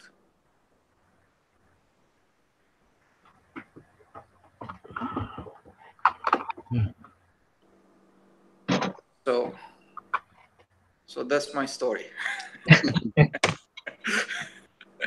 I kind of took a break while y'all were doing that. I was reading YouTube. Where'd Sparky go? I don't know. I don't see him. I was off screen for a couple of minutes. But yeah, he was gone. He's gone now that I'm back. Man, when he's going to fly those SV11s, SV22, whatever they are, man, it's gonna be in a it's gonna be in a little shock over there. Yeah, Mike Monkey's gonna enjoy that. Why did I do this earlier? Why didn't I do that earlier? And the thing is, like, I'm going back to our previous conversation. The thing is that everybody says, oh, it's too big of a plane, and I'm afraid I'm going to crash it. Well, that's the problem. when you fly that, they fly so easy, they are so friendly, then your scare is going away. And you should not ever try to pull those 5-foot bottoms. They're going to come by themselves. The more you practice, the better you're going to get at it. So you don't have to force it. Do whatever is comfortable for you, whatever you feel like you are capable of doing, right? And you're not going to crash them, but they fly so well. I mean, they fly, let's put it this way, they fly so much better than what you are probably used to, that you're going to like, man, this is easy. I mean, I can do this. And it builds up your confidence. And like I said last time, it's like, if you need room in your shoes to grow into them. Right. Because if your shoes are too small, it's like your plane flying level has to be above your personal flying level. Right. That's what I'm saying. And if you are already capable of flying a pattern, any kind of pattern, I say just bite the bullet, make the jump, and go to a bigger plane, build an SV, whatever. Get some kind of power plant, whatever you like. Might like ICU, might like electric, whatever, you know. I'm partial to electric because it's consistent. And that's important too. You know, when you have a system that's consistent, it's easy to learn on because it's predictable, you know what it does. So, right. So that's the way I think. Yeah. And yeah, it happened to me. It happened to my friend too. And he was winning intermediate and advanced almost immediately after that, because it's just a better plane. Anyways. Yeah. So, guys, I have to go to bed. Tomorrow I have a little bit of work to do, and I love to sit and chat, but I know how I am. Last time I said I'm gonna go to bed, and I stayed another hour after that. Yeah, I know how it is. Yeah, need to rest up so you and Sparky can have a shootout. Take your planes out and meet at sun up. No, I'm not trying to argue. You know, I'm just presenting my case. You know, so Yeah, nothing wrong with that. I mean, you know, yeah, everyone's entitled to their opinion. yeah. Yeah, we got guys over here on YouTube Have that a agree. wing. It's just simply have a wing that flies like this versus a wing that flies Hang like on. this. Here comes Sparky. Yeah. So we got guys over here on YouTube that agree with both of you at the same time and each of you individually. So I'm trying to let Sparky back in, but the damn thing won't go. Hang on, Sparky. I'll try my plan B, which I don't like doing. And one more click and you should be in. There we go. All right. And I'm going to try my plan C, which is see you later, alligator. Okay, Darren. Thanks for the lively entertainment. You're welcome. Good night, man. Yeah.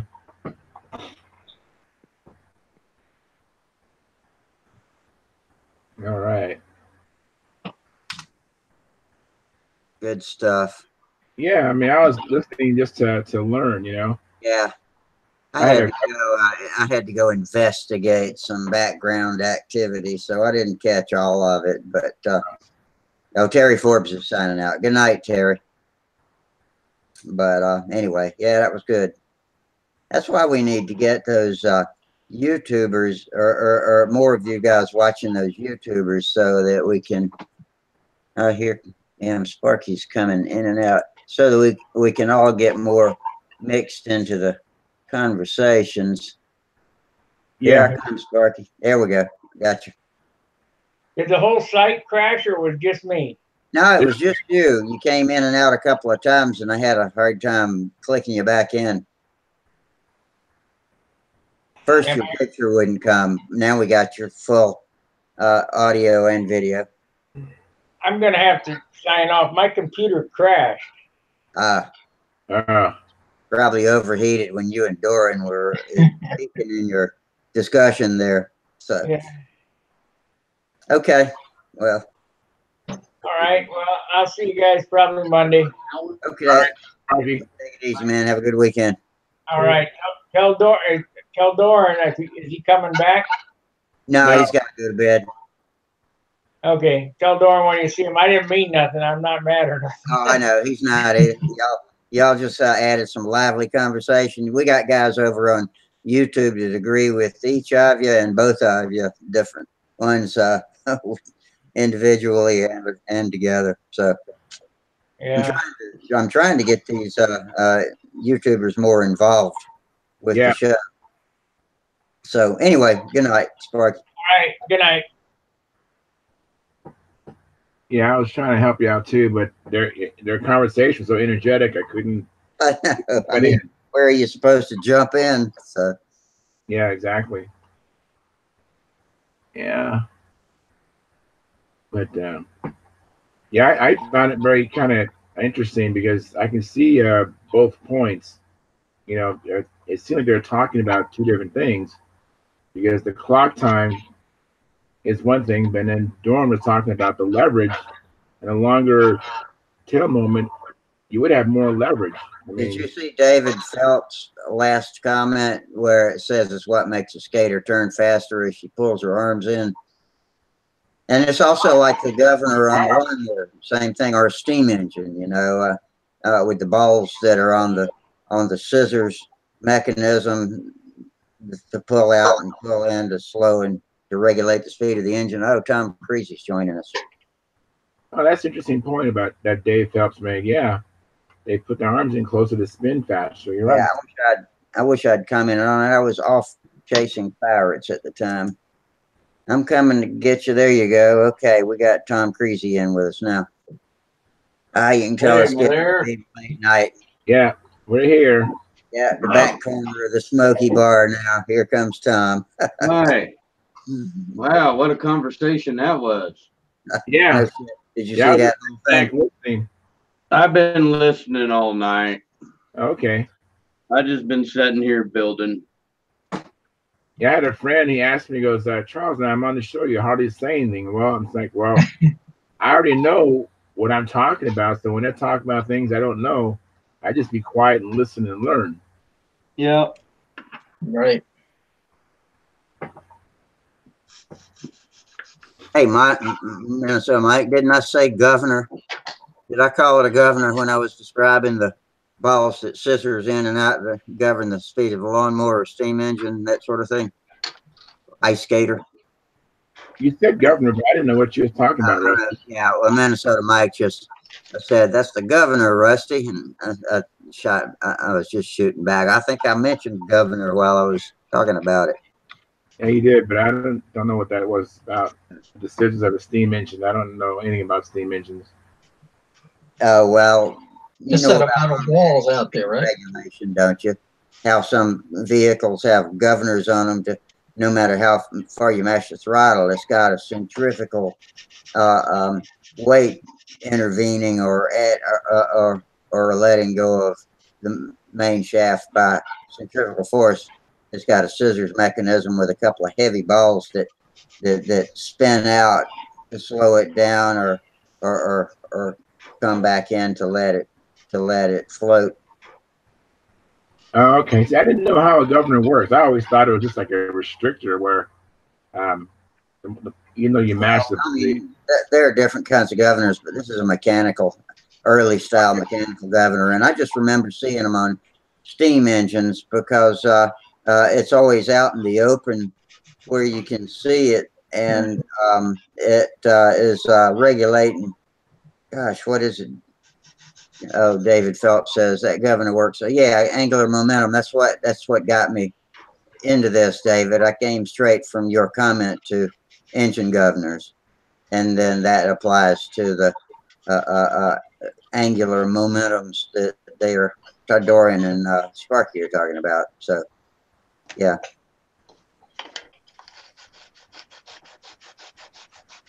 What's up, Mikey? I mean, Tommy. Mike. Oh, Who the hell's that's Mike. Mike went away. Yeah. Yeah. Yep. So what you guys been up to? What's Oh, been great? just talking about airplanes and having a good um, competitive exchange of opinions about moments of inertia and that sort of thing. Go.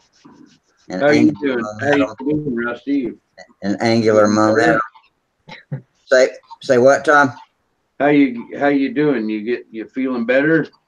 Yeah, I feel all right. I went to the doctor yesterday to get evaluated and saw the picture of my hip guts. It's actually a beautiful picture, but can't tell much. There's no deviation, so I hadn't heard anything. And so it is a little more sore than it was the last time I was going on about how there was no pain, because I'm doing more physical therapy now, and I did a lot of walking yesterday when I went to the doctor's office. It was the longest walk I've made since I got out of the hospital. So yeah, I'm sore from using it, but I guess that's a good thing. Now, when you're walking, are you walking? No, Are you on a? strictly with the walker and only tiptoeing on that left leg. I cannot put weight on it. Okay. So it's still killing the crap out of my elbow. What's the typical time for recovering from that? For a typical time for recovering is a lot faster, but I'm not typical because of 33 years of dialysis has softened my bones. Okay. So we're taking it extremely cautious, since they don't have any studies that include people that are anywhere close to me. 18 years is probably the closest one. And because nobody lives that long on dialysis, generally speaking. And so they just don't know what my innards look like or what they're made of anymore, or why I'm still standing. I've had a lot of doctors, tell me I don't know why you're even still standing. So hey, I don't argue with it. I just take it and run. Right. So, in a metaphorical sort of way. Running, that is. Very good. That's all good, Rusty. Yeah. Nah, man, I feel last December the 5th was when I got it pinned and plated, after it first broke. And well, I didn't feel anywhere near this well at that time. I had a long way to go, and I don't expect it's going to be, unless something goes wrong, it's going to be that long. If everything stays like it is and like it's supposed to be, then I'm going to be back in action real soon. Not compared to somebody that's an otherwise healthy man, but for me, so I look forward to hearing you being in the competition circle. And yeah, I'm pretty sure I'll be flying this spring, if at least an event, maybe fly profile on Saturday or something. I'll probably be too worn out to fly on Sunday, but we'll just have to see. It's a mystery. Yeah, nobody has a clue what's likely to happen. So are you thinking about maybe going back down to intermediate? Yeah, I think my first contest, I don't have any business going in advance, not unless not unless I get enough practices that look good enough to do it. And I just have to wait and see how that goes. I have no idea how I'll fly or how my balance will be, and so that remains to be seen. Like everything else, I'd love to jump straight into advanced, but I was packing the car to go fly advanced the night the hip broke, and I never got to do it. So, I didn't really feel like I was 100% ready for advanced at the time, but I was banking on flying against better pilots helping me get that good. So, Yeah, that's true. I mean, there's even like Steve McBride and I have had some conversations off the air, and Steve been flying in advance, I think longer than I have. And Steve has actually been giving me some tips and advice. And, you know, so I think you're right. I mean, hopefully you get back to advanced, because the guys in advanced, they know more about trimming an airplane and than the guys in intermediate. I mean, for the most part. Because, yeah, Steve's been really helpful.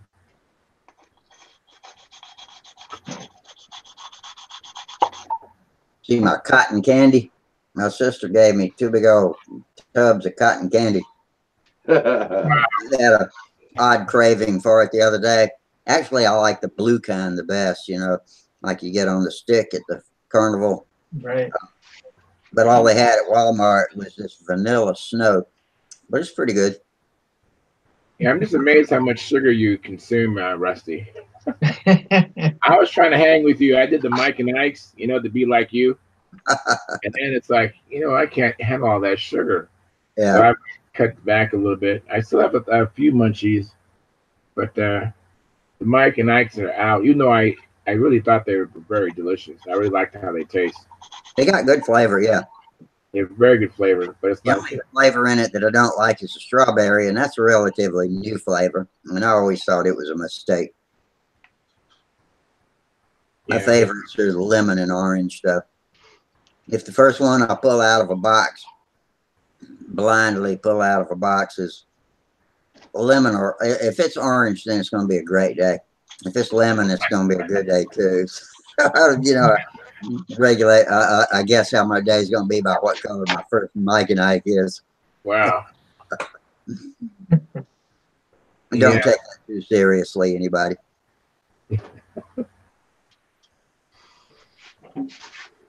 So are you doing any building? I haven't done any building. Anyone's curious, life is just having me so busy. I've had car problems. Matter of fact, I have a 2004 Cadillac CTS, and that's been keeping me busy. I first started off having a misfire, and so I've just been busy working on that car, changing. Each cylinder has its own ignition coil, so I changed all the ignition coils, and then I later on detected I had a malfunctioning ignition injector. So I went and took all the injectors out and cleaned them. I've just been so busy with that, and then the weather has been bad. How easy is that car to work on? Is it a difficult car to move around in and get to everything, or is it pretty? It's a pain in the butt. I don't really I really, you know, the injectors are hard to get to, because I gotta take my intake manifold splits in 2 pieces. I gotta take off the top half of the injector. Excuse me, I'm misspoken. Of the intake manifold to get to the injectors, and that's kind of a pain. Of course, whenever you take that intake manifold apart, being 2 pieces, you always can have a leak, right? Yeah, it's just got a carbon fiber top plenum on it, and then a metal second manifold underneath it. Yeah, it's called a plenum, and then the intake. Yeah. Well, my intake is like it's like the plenum, and it all comes together. It is has a hard rubber plenum, and then it's aluminum, but it's a big intake manifold. I mean, that when you first raise the hood, you can't even see the engine. It has this big old plastic Cadillac shield. I hate that. Hey, Steve, almost covering the whole engine. That's the suckiest thing car companies have ever done, is covered up the engine so you can't see it. Well, they don't want you to work on it. I mean, so that pisses me off. Yeah. You know what I did last night in 13-degree weather? Plenum and an intake last night on a guy's truck who had to have it. You did what to his truck?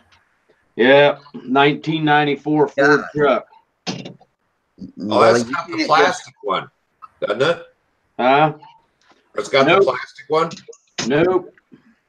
Did you have to Now, did you have to put Permatex and stuff on those gaskets in that kind of temperature? No, I don't use Permatex. What I use is I use shellac. It's you know what shellac is? Oh no, I know what old timey painting shellac is. This is not that, is it? Well, back in Henry Ford day, they didn't have gaskets. Everything was machined on the engine. Yeah. And the only thing that was they used for the gasket was this shellac. It's just like a real thick molasses. Glue them together, huh? Yeah. Okay. Because see, you can't compress a liquid. So this would be put on smooth, and then they bolt it down, and that was the gasket. Where do you buy this shellac at, Tom? Oh, it's called Indian Head, and you'll buy it at O'Reilly's, Advanced Auto. Okay, Indian Head. I've seen that. And what it does is that it'll set up real hard like taffy after it gets hot. So it doesn't really get hard and brittle, but it's really resistant to oil and antifreeze really bad. And also it doesn't create electrolyte. So I use it on thermostats when I'm around aluminum. It works really well on aluminum too. It's kind of like old number 1 Permatex, isn't it? Well, remember old number 1? They make so many adhesive. That's just like rear end plates, you know. When I take the cover off, it depends on which one it is. I use either a Permatex 1 or a Permatex 2. 1 is it gets real hard, and number 2 it just sets up like taffy. Yeah, maybe it was number 2 I'm thinking of. That was kind of brown. It comes in a little tube. Yeah, brown stuff. I always thought that. I was told that was the shellac. Yeah, well, no, the shellac is in a bottle, and it's got a brush in it. Oh, okay. And it's like you said, when you look at it and stuff, it looks just like, you know, your old grandmother's molasses, you know? Right. It's real super thick. Calling it Black Death. Are you talking about what they're talking about right now, Mike? Black Death? It's a pain in the ass to get off. I guess you separate the parts with a hammer a couple of years down the road when you need to take them apart, huh? Give it a good on the shellac. No, it comes apart real good. Like on the water pump, I'll take my gasket and I'll take weather strip adhesive and go on and Permatex spray, and I stick it to the water pump. And then what I do is I use Indian Head, a shellac, on the block. And then later on, it'll come right off. You change the water pump.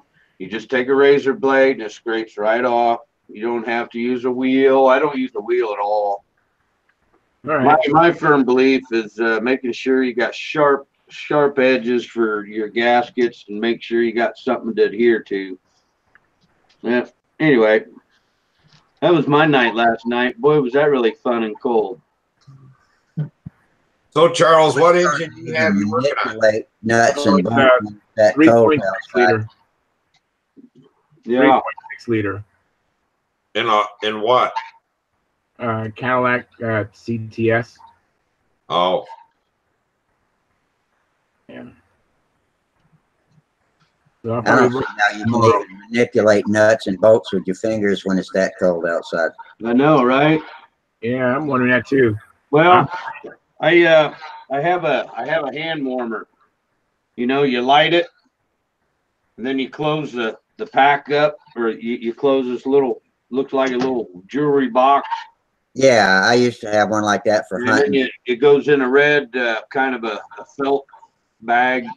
Yeah. Let me tell you, you put one of them in a pocket right here on your heart, and I mean, here in a little bit, you'll be wanting to take clothes off. Yeah, I get those adhesive backed hand warmer, the types. I think it's mostly iron filings or something, probably. But they're little flat packets that you can they make them that you can hold in your hands, put in your pockets, and they make a big thin one that you can peel the backing off and stick to your shirt. It's good for 15 hours. It's great in the wintertime to keep your core temperature up. Yep. Never heard of a hand warmer. I've never even seen one. I buy them at Walmart in the fall. Yeah, they probably don't sell that out here. Probably not. They're in the hunting and fishing. You gotta get below 70, Charles. You guys live in a different world. Yeah, they're in the hunting and fishing section in Walmart, and you'll find them in Lowe's too, with the outdoor stuff like paint and all that. Huh. Yeah, 43 degrees is freezing cold to me. Me too. What is it? What?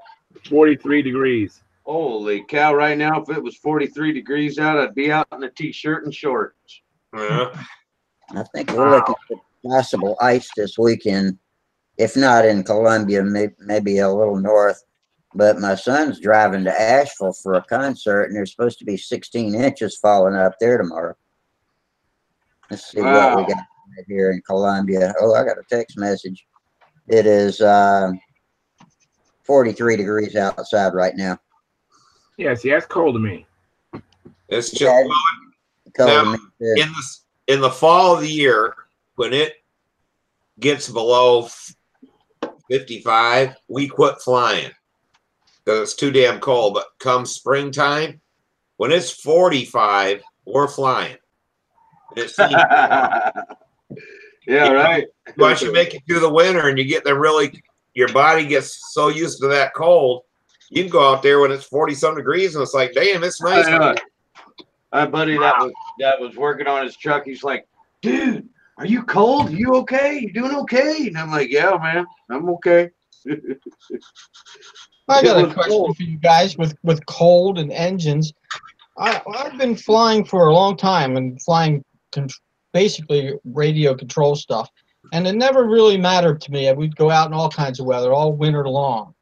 But since I've been flying control line, these guys are of the mindset that if you go out below 50 degrees and run these engines, you're going to ruin them. That's bullshit. Yeah, I never heard of that, but it's just like don't fly below 50 degrees. Huh. I don't know about that. I've never heard that before. I've never heard that either. I know some of the guys that fly Cox engines in the coldest ice country wrap yarn around the cylinder head grooves and fill it up with yarn, and then or the whole cylinder, I guess, and that flies a lot better like that. Helps it stay warmer. Right. It didn't make any sense to me either, because the engine's going to heat up to some temperature anyway internally. So I don't know. I'm going to continue to fly if I'm comfortable enough to do it. I'm going to fly. Yeah. Wendy Wanowski, he would go out to the field with the wild hogs, and it'd be freezing cold, and they would just use lighter fluid to prime the motor to get started in cold weather, but they would keep flying. Exactly. That I can remember doing that too. That's how we have to get them started. Shoot some lighter fluid in there and then fire it off. Yeah. Hey, Kevin McElroy, what's going on, dude? Then we always kept our fuel in our cars, leave our cars idling, put the heat on, and let the heat keep your fuel jug warm. That'd make a big difference. Oh, that's interesting.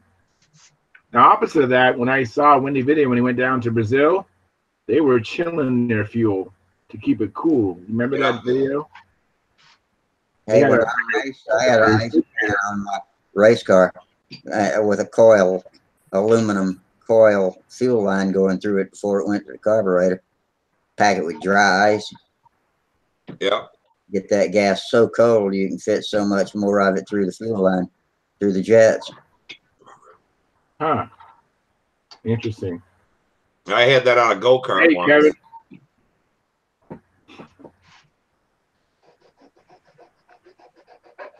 Yeah, let's see here. So did you ever get your Vector flying good? Charles? You know, it's been raining a lot lately, and then when it rains a lot, the ground is so soggy. I haven't been out in a couple of weeks. Oh, okay. But last time I flew it, I was pretty happy with it. You know, I wish I would have had it trimmed better earlier. You know, but it's coming along. It still turns a little bit quicker on outsides than insides. I'm still dealing with that. It turns quicker outsides. Yes, when I do a figure eight, Yeah. when I do the first inside, it comes down expectantly, you know, down to the bottom. When I go back over the top, I don't intend for it to terminate it quickly, but it turns quicker. You got wheel pants on this thing? What? You got wheel pants on it? No wheel pants. Thick wheels? These wheels, they're not thick. No, they're probably about they're probably thin wheels. Because I've been running really thin wheels. Because if you don't, and that's why they put wheel pants on there too, is that there's drag. So when you do your outside maneuvers, it pulls on them wheels.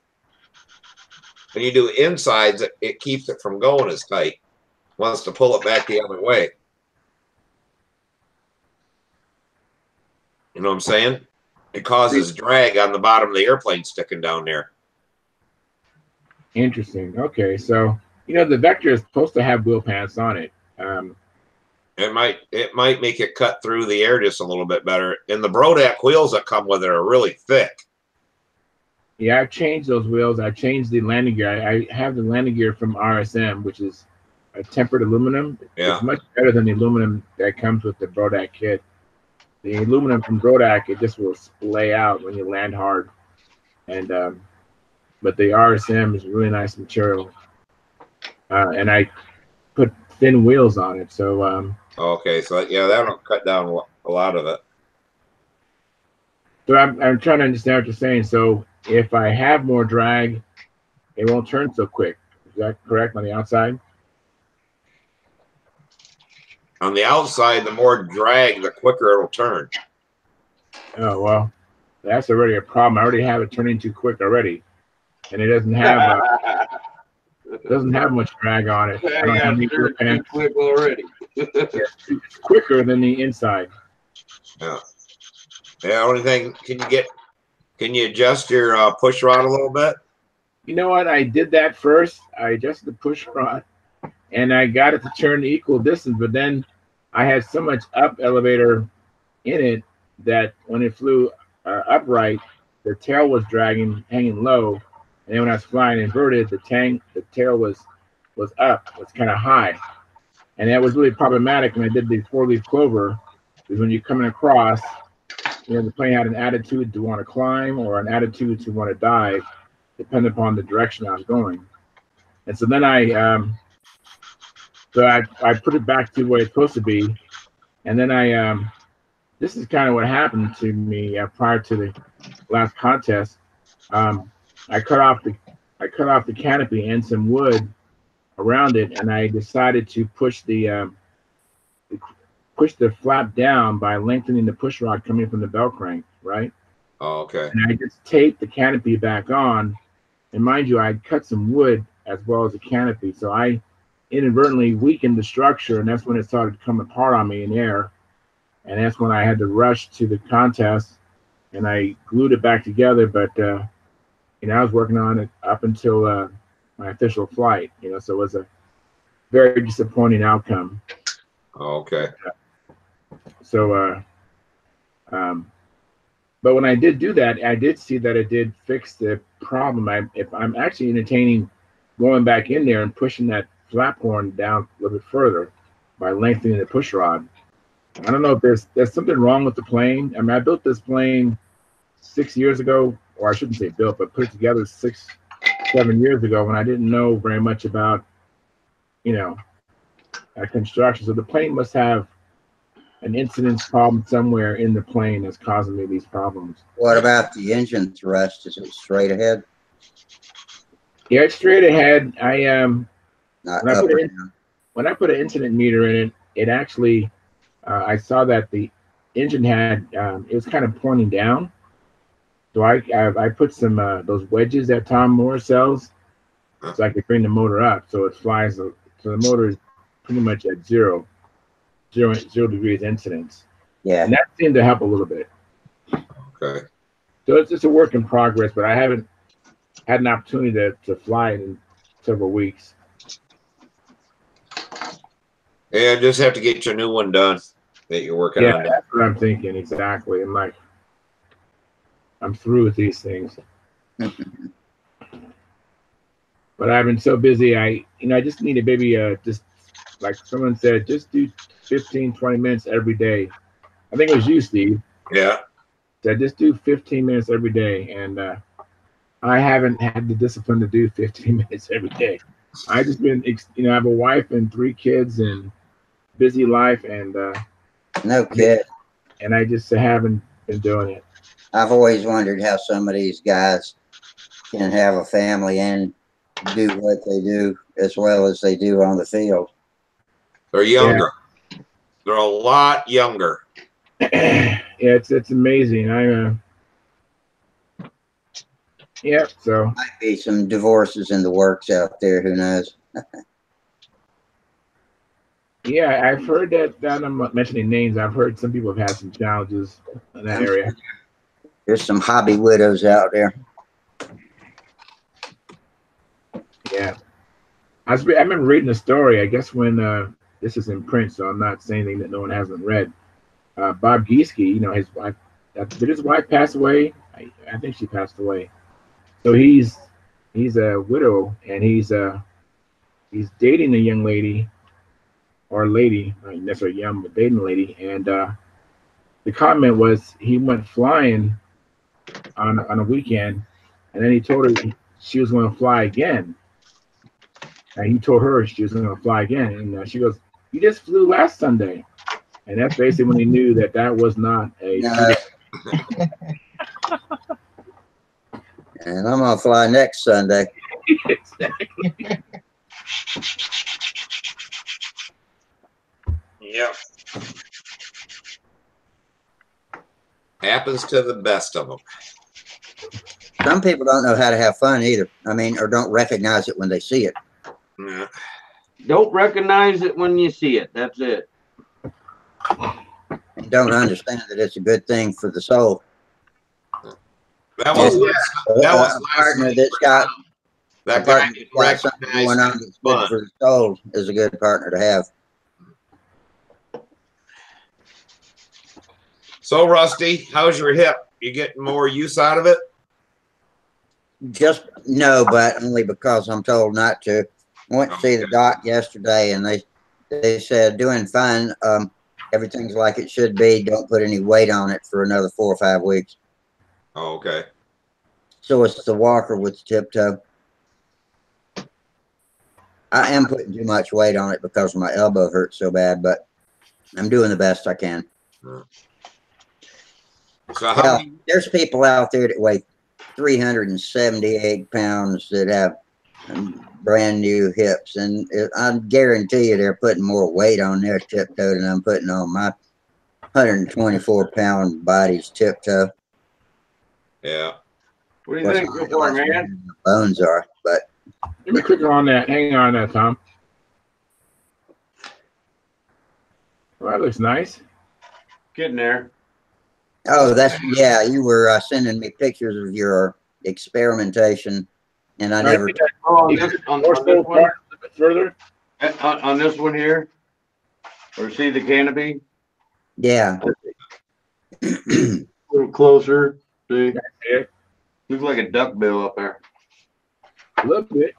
But this one here, this is the second one I did, and it turned out lighter. Turned out pretty good. Yeah. On that rudder, are you going to extend the dorsal longer? What, this? No, the rudder, the front part of the rudder. It seems to end abruptly. Are you going to? Yeah. Oh yeah. Oh yeah. It's going to look like this, bro. Yeah. Okay. All right. Okay. There we go. But this way here, this is all going to be built up ribs, and then it's 3/8 in the front, and it's going to be 1/8 inch in the back. Boy, that got awful quiet. I was yawning. That's all. That's Yeah. so 3/8 in the front and an 1/8 inch in the back. 3/8 in the front and 1/8 inch in the back. All right. And it's also going to have a Raby rudder. Really? All right. Love the Raby rudder. Yep. I'm all for that. Yeah, no, I just want to see what's going on with all that. You don't really need those unless you got a big plane with a 14-inch prop, do you? That's what they say. You know, I have a Raby rudder on my Strega, and the guys I fly with don't have Raby rudders, so it's to their chagrin that I fly with a Raby rudder. They say I don't need it, and but I like it. I'm just gonna do it because I haven't done one yet, and I want to get a little experience underneath my belt. Right. So just feel like doing something or doing that. Yeah. I probably don't need to do it, but I don't care. Yeah, that's my attitude too. I'm still adjusting. They're saying, "Why don't you?" It just to me, it just looks like fun. Yeah, I think it's pretty neat. I like it. I've used some people say, well, it's added weight that's not needed. But Oh, Kevin posted, and I don't know which part of the conversation he was referring to now. He asks, what about the spacing on the handle? Which part of that you think he was referring to? That was the inside and outside loops not being that must be. That's what. Yeah. Okay. Yeah. You know, Kevin, I have biased the handle so that I can take away some of the input on the down side, and it still turns quicker. I mean, I have a hard point handle, and I basically moved the wires up the handle. So I'm at the top hole on the top of the handle, and on the bottom end, I raised it up where I'm away from the bottom furthest hole, about 5 holes. So I've biased it so that I have less input when I give it down, and it still turns quicker.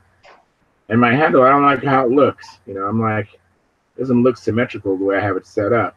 Yeah. So I'm not quite happy there with everything. But you know, more flight time, more attempts, and I will eventually get it straight. Of all the things that I've done, I liked when I adjusted the push rod from the bell crank. I liked how that affected it more than anything else I've tried. I've tried the push rod. In other words, maybe your flap. What's your degree deflection on your flaps, up and down? They're about 30, 33, 35 degrees. Both of them the same?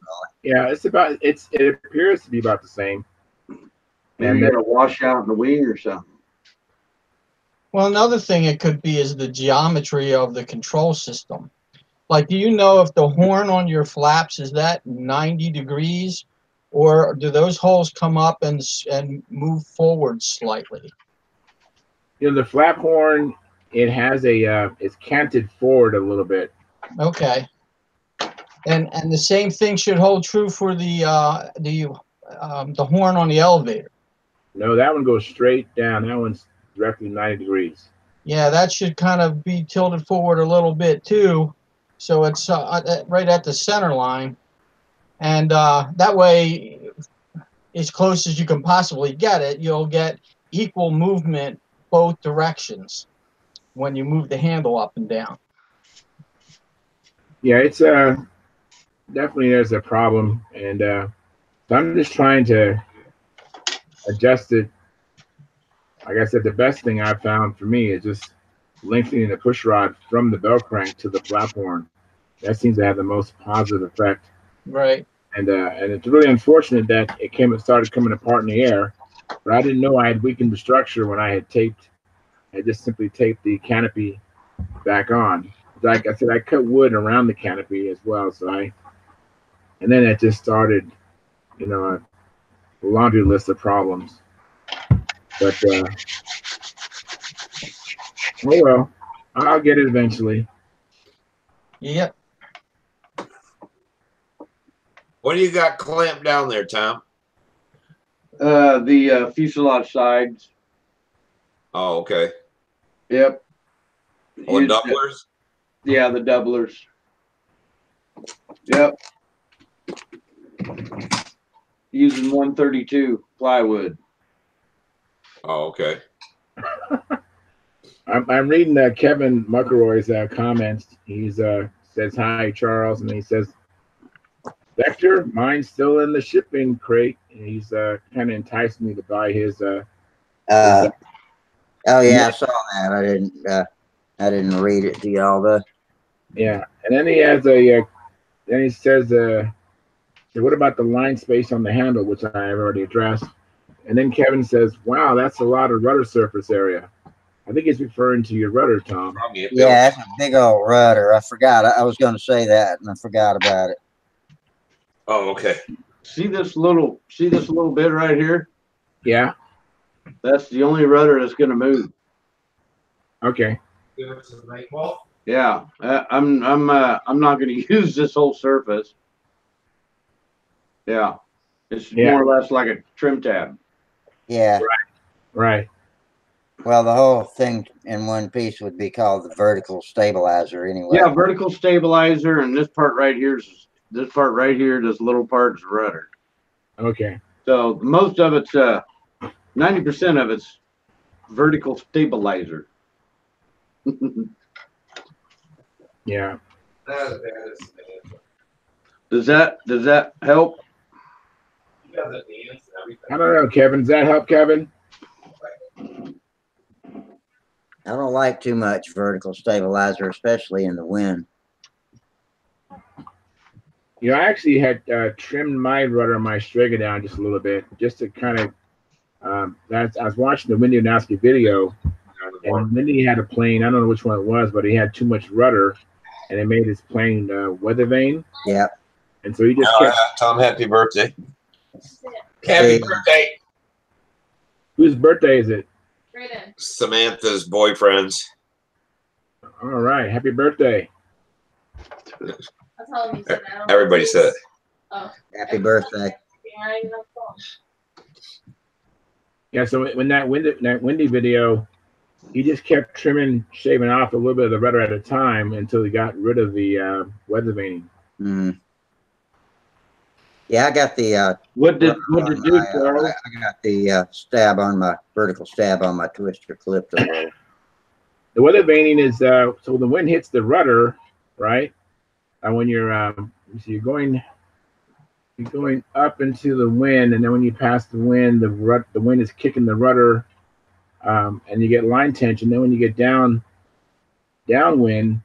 the plane is coming in on you, and so it's this weather vaning, and so it's because you have too much surface area. Not you, but in Windy's case, he had too much rudder surface area, so he just kept trimming it down until he got rid of that weather vaning. Yeah, Samantha's doing different on her airplane. It's a fairly thin rudder, and it has a sub rudder on it to try to keep, besides the weather vane, to keep it from twisting in the air. Yeah, like a shark. Looks a little different, but yeah, it's kind of like a shark. You know, if you look at that guy that does the electrics, his BG. Yeah, I like how it looks.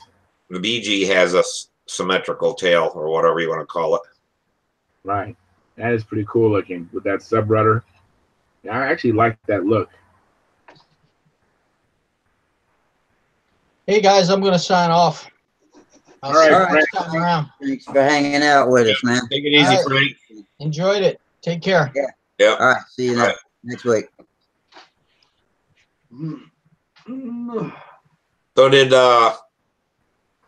Jamie get on tonight? No, no, he's shooting pool tonight. Pool league. I kind of wondered you found his cap, I guess, on Facebook. It was on YouTube. and the guy gave up. Whoever gave it to him, so they think they found who stole his truck and everything. But yeah, they did, and then he also found his top shell on Marketplace on Facebook. yeah, oh, is that what it was? Marketplace. Yeah. The guy gave up whoever he got it from or something. The truck was completely trashed. Well, at least they may have got the guy who did it. I hope so. I mean, that's messed up, man. Yeah, maybe the guy who did it's got money that can pay him back. Huh. Oh, whatever. I don't think so. You doubt that, huh? Yeah, guys who borrow guys' trucks like that, yeah, they always got the money to pay you back. Yeah. Borrow, I don't know. Bonded, right? Is that what they are? They're bonded. They're just borrowing it. They forgot to ask you. Yeah. I'll bring it back. Yeah, it was a mess, that's for sure.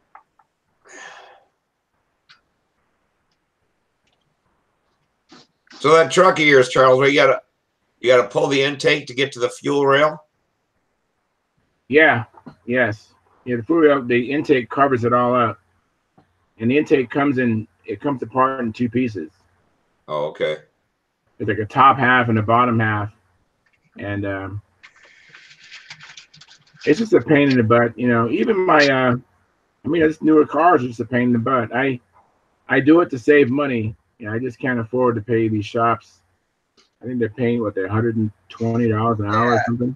My son had to have his head replaced one time on his Pontiac V6 Grand Am, and later on we needed to fix something. I forgot, but we had to take the whole plenum and manifold back off, and after and mind you, the shop was the last ones that had ever been in there, and it was a trusted shop too. And so when we were putting it back together, or when we were taking it apart, we noticed they had two gaskets under one side between the plenum and the manifold, and like, what the fuck? And so when we put it back together, we realized that the reason it had two gaskets is because they had accidentally run one of the injector power wires on the wrong side of the rail, and that the manifold would otherwise smush it down and couldn't tighten it correctly, and so they had stacked it up with another gasket. Right. And well, that can't be a good idea. No, that's not a good idea. It was the metal. I think it was metal gaskets too, and that wire had a bad flat spot in it too. And I'm like, God damn, maybe that injector's been jumping, popping out, shorting a little bit. Who knows? I don't know. But we covered it with heat shrink. I mean, resoldered it and covered it with heat shrink, put it on the correct side, and then put it back together with just one gasket. And but that pissed me off. That's a shop I've trusted for so long that I thought was an honest group of people had done something like that, something lazy like that. Yeah, I have a story too, and I just don't trust other mechanics. I mean, except for me. I mean, I trust you, Tom, and I trust you, Steve, and I trust you, Rusty. But I don't trust any mechanics either. I just don't, because I went to this shop one time, and unfortunately, whenever they worked on my car, I had money at that time, so I would spend the money, have it fixed. And when they got done with the car, it was an oil change. All right. And so I go up to look at my car, I pop the hood, and I see that the plenum has this black RTV glue on it, on one part of it, and I'm like, what? So I went and tell the manager, I go, this wasn't like this when I dropped this off. And you feel totally defenseless, And then I'm like, so he talks to the mechanic. The mechanic says, no, it was like that when it came in. And I said, no, it wasn't like that. I do work on my cars, and I know my car. We went back and forth, and the young mechanic eventually admitted he broke it, you know. And then they came back at me and asked me if I'd go halves on them because their plenum was an expensive part. I said, why should I have to pay for a new plenum, or, you know, because I didn't break it. And then they eventually came correct and paid for it. But that was my last experience taking my car to a reputable shop. Yeah, my brother, I don't know what year it was, maybe 2012 or 2000. He went to Brodak, and he told me, that's in the beginning of the summer. He goes, yeah, there's something going on with my truck. There's something wrong with my water pump or whatever. He goes, every time I came uphill, he goes, going up a big hill, my truck would almost overheat, and then going down the hill, he said it would cool back down and stuff and everything. And I'm like, well, that sucks. So, and then he ended up, his alternator went out while we were there, and he's like, man, I get out of state, and I have all this stuff happening to my truck, and he's telling me, he said, you know, I had a radiator put it something to do on it, and he goes, man, all this stuff's going wrong with my truck. So he gets home, and now it's getting 90-degree days and stuff. And so this truck's starting to overheat again. And I said, man, that's all aluminum. You better get it in there, I said, before you warp ahead or whatever on that thing. So he takes it in and leaves it, tells the guy to say, I'll put a new water pump or whatever on it. You know, something's wrong. We call him back a half hour later and said, oh, you can come get your truck. He said, you can't have that water pump stuff changed already. He said, no, we found your vice grips on the bottom hose of the engine. And he goes, I never put no vice grips on there. He got thinking whoever did the work with something with a radiator, I guess to keep the all the antifreeze from running out of the engine, he took a big pair of vice grips. Right. And left them. So my brother was driving around with them on there for like 3 or 4 months. So the engine wasn't getting any coolant. Right? Yeah. Oh, yeah. Once he undid that, then it was fine. I'm like, holy shit. I said, well, that thing must cool well if it was only really going under a heavy load. Yeah, I've seen those vice grips at Harbor Freight. They're really nice. It's a long kind of thing to just squeeze off the hose. It's pretty nice. I've been meaning to buy some of those. That's why my brother changed. He went to that place, worked on his vehicle for years, and he says, screw that shit. He goes, he couldn't believe they did that, you know. He had all that problem. He goes, that could have ruined the engine of my truck. Did it ruin the engine yet? I mean, that's the one thing that I try to avoid is an overheated engine. I mean, if your engine doesn't get overheated, it'll last a long time. But that really shortens an engine life. Yeah, my cousin was just telling me today that his Subaru's got 283,000 on it now. Wow, pretty good. Yeah. I'm like, wow. He goes, still runs like a champ. Doesn't use any oil, anything. That's pretty darn good. But we get, like the little van I got's got 180, and they're retiring them at between 280 and 300,000. They're selling them off. We haven't had any engine failures. A couple of trucks had 300,000, and they go and strip the decals off them and all that shit and sell them. But they always have oil changes and stuff like that. What kind of van is this, Steve? Oh, it's one of them little Ford. Oh shit! With that transport or? Yeah, the transport. The little one, they call it. Yeah, I can't think what they call it now. Huh. Now would that be good to haul airplanes in? Yeah, my friend Dick there, he bought one. Pontiac Transport. No, it's a Ford Transit. Oh, Transit, excuse me. Yeah, Transit. Yeah. When I seen it, I thought that'd be a good vehicle to transport airplanes in. Yeah, he's got. Well, his is like mine, and it's got the raised roof. So he built a thing in there, and he's got all of his propellers and all kinds of stuff on the top of it on these shelves they fit in. And then I think his came with a seat and it pops out. And then he's made things to set the airplanes up coming across. Yeah, you can't believe what he can get into it. And then you got Banjock, who can put like 3 or 4 times as much as a normal person in it. He's got one too. Oh, really? Yeah, so, but yeah, I don't mind mine at all.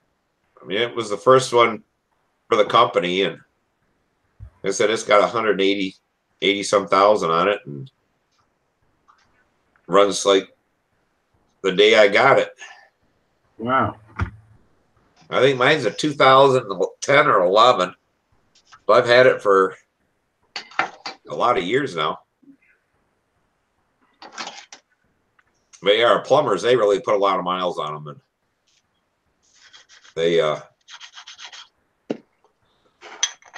they get new ones a lot sooner than we do.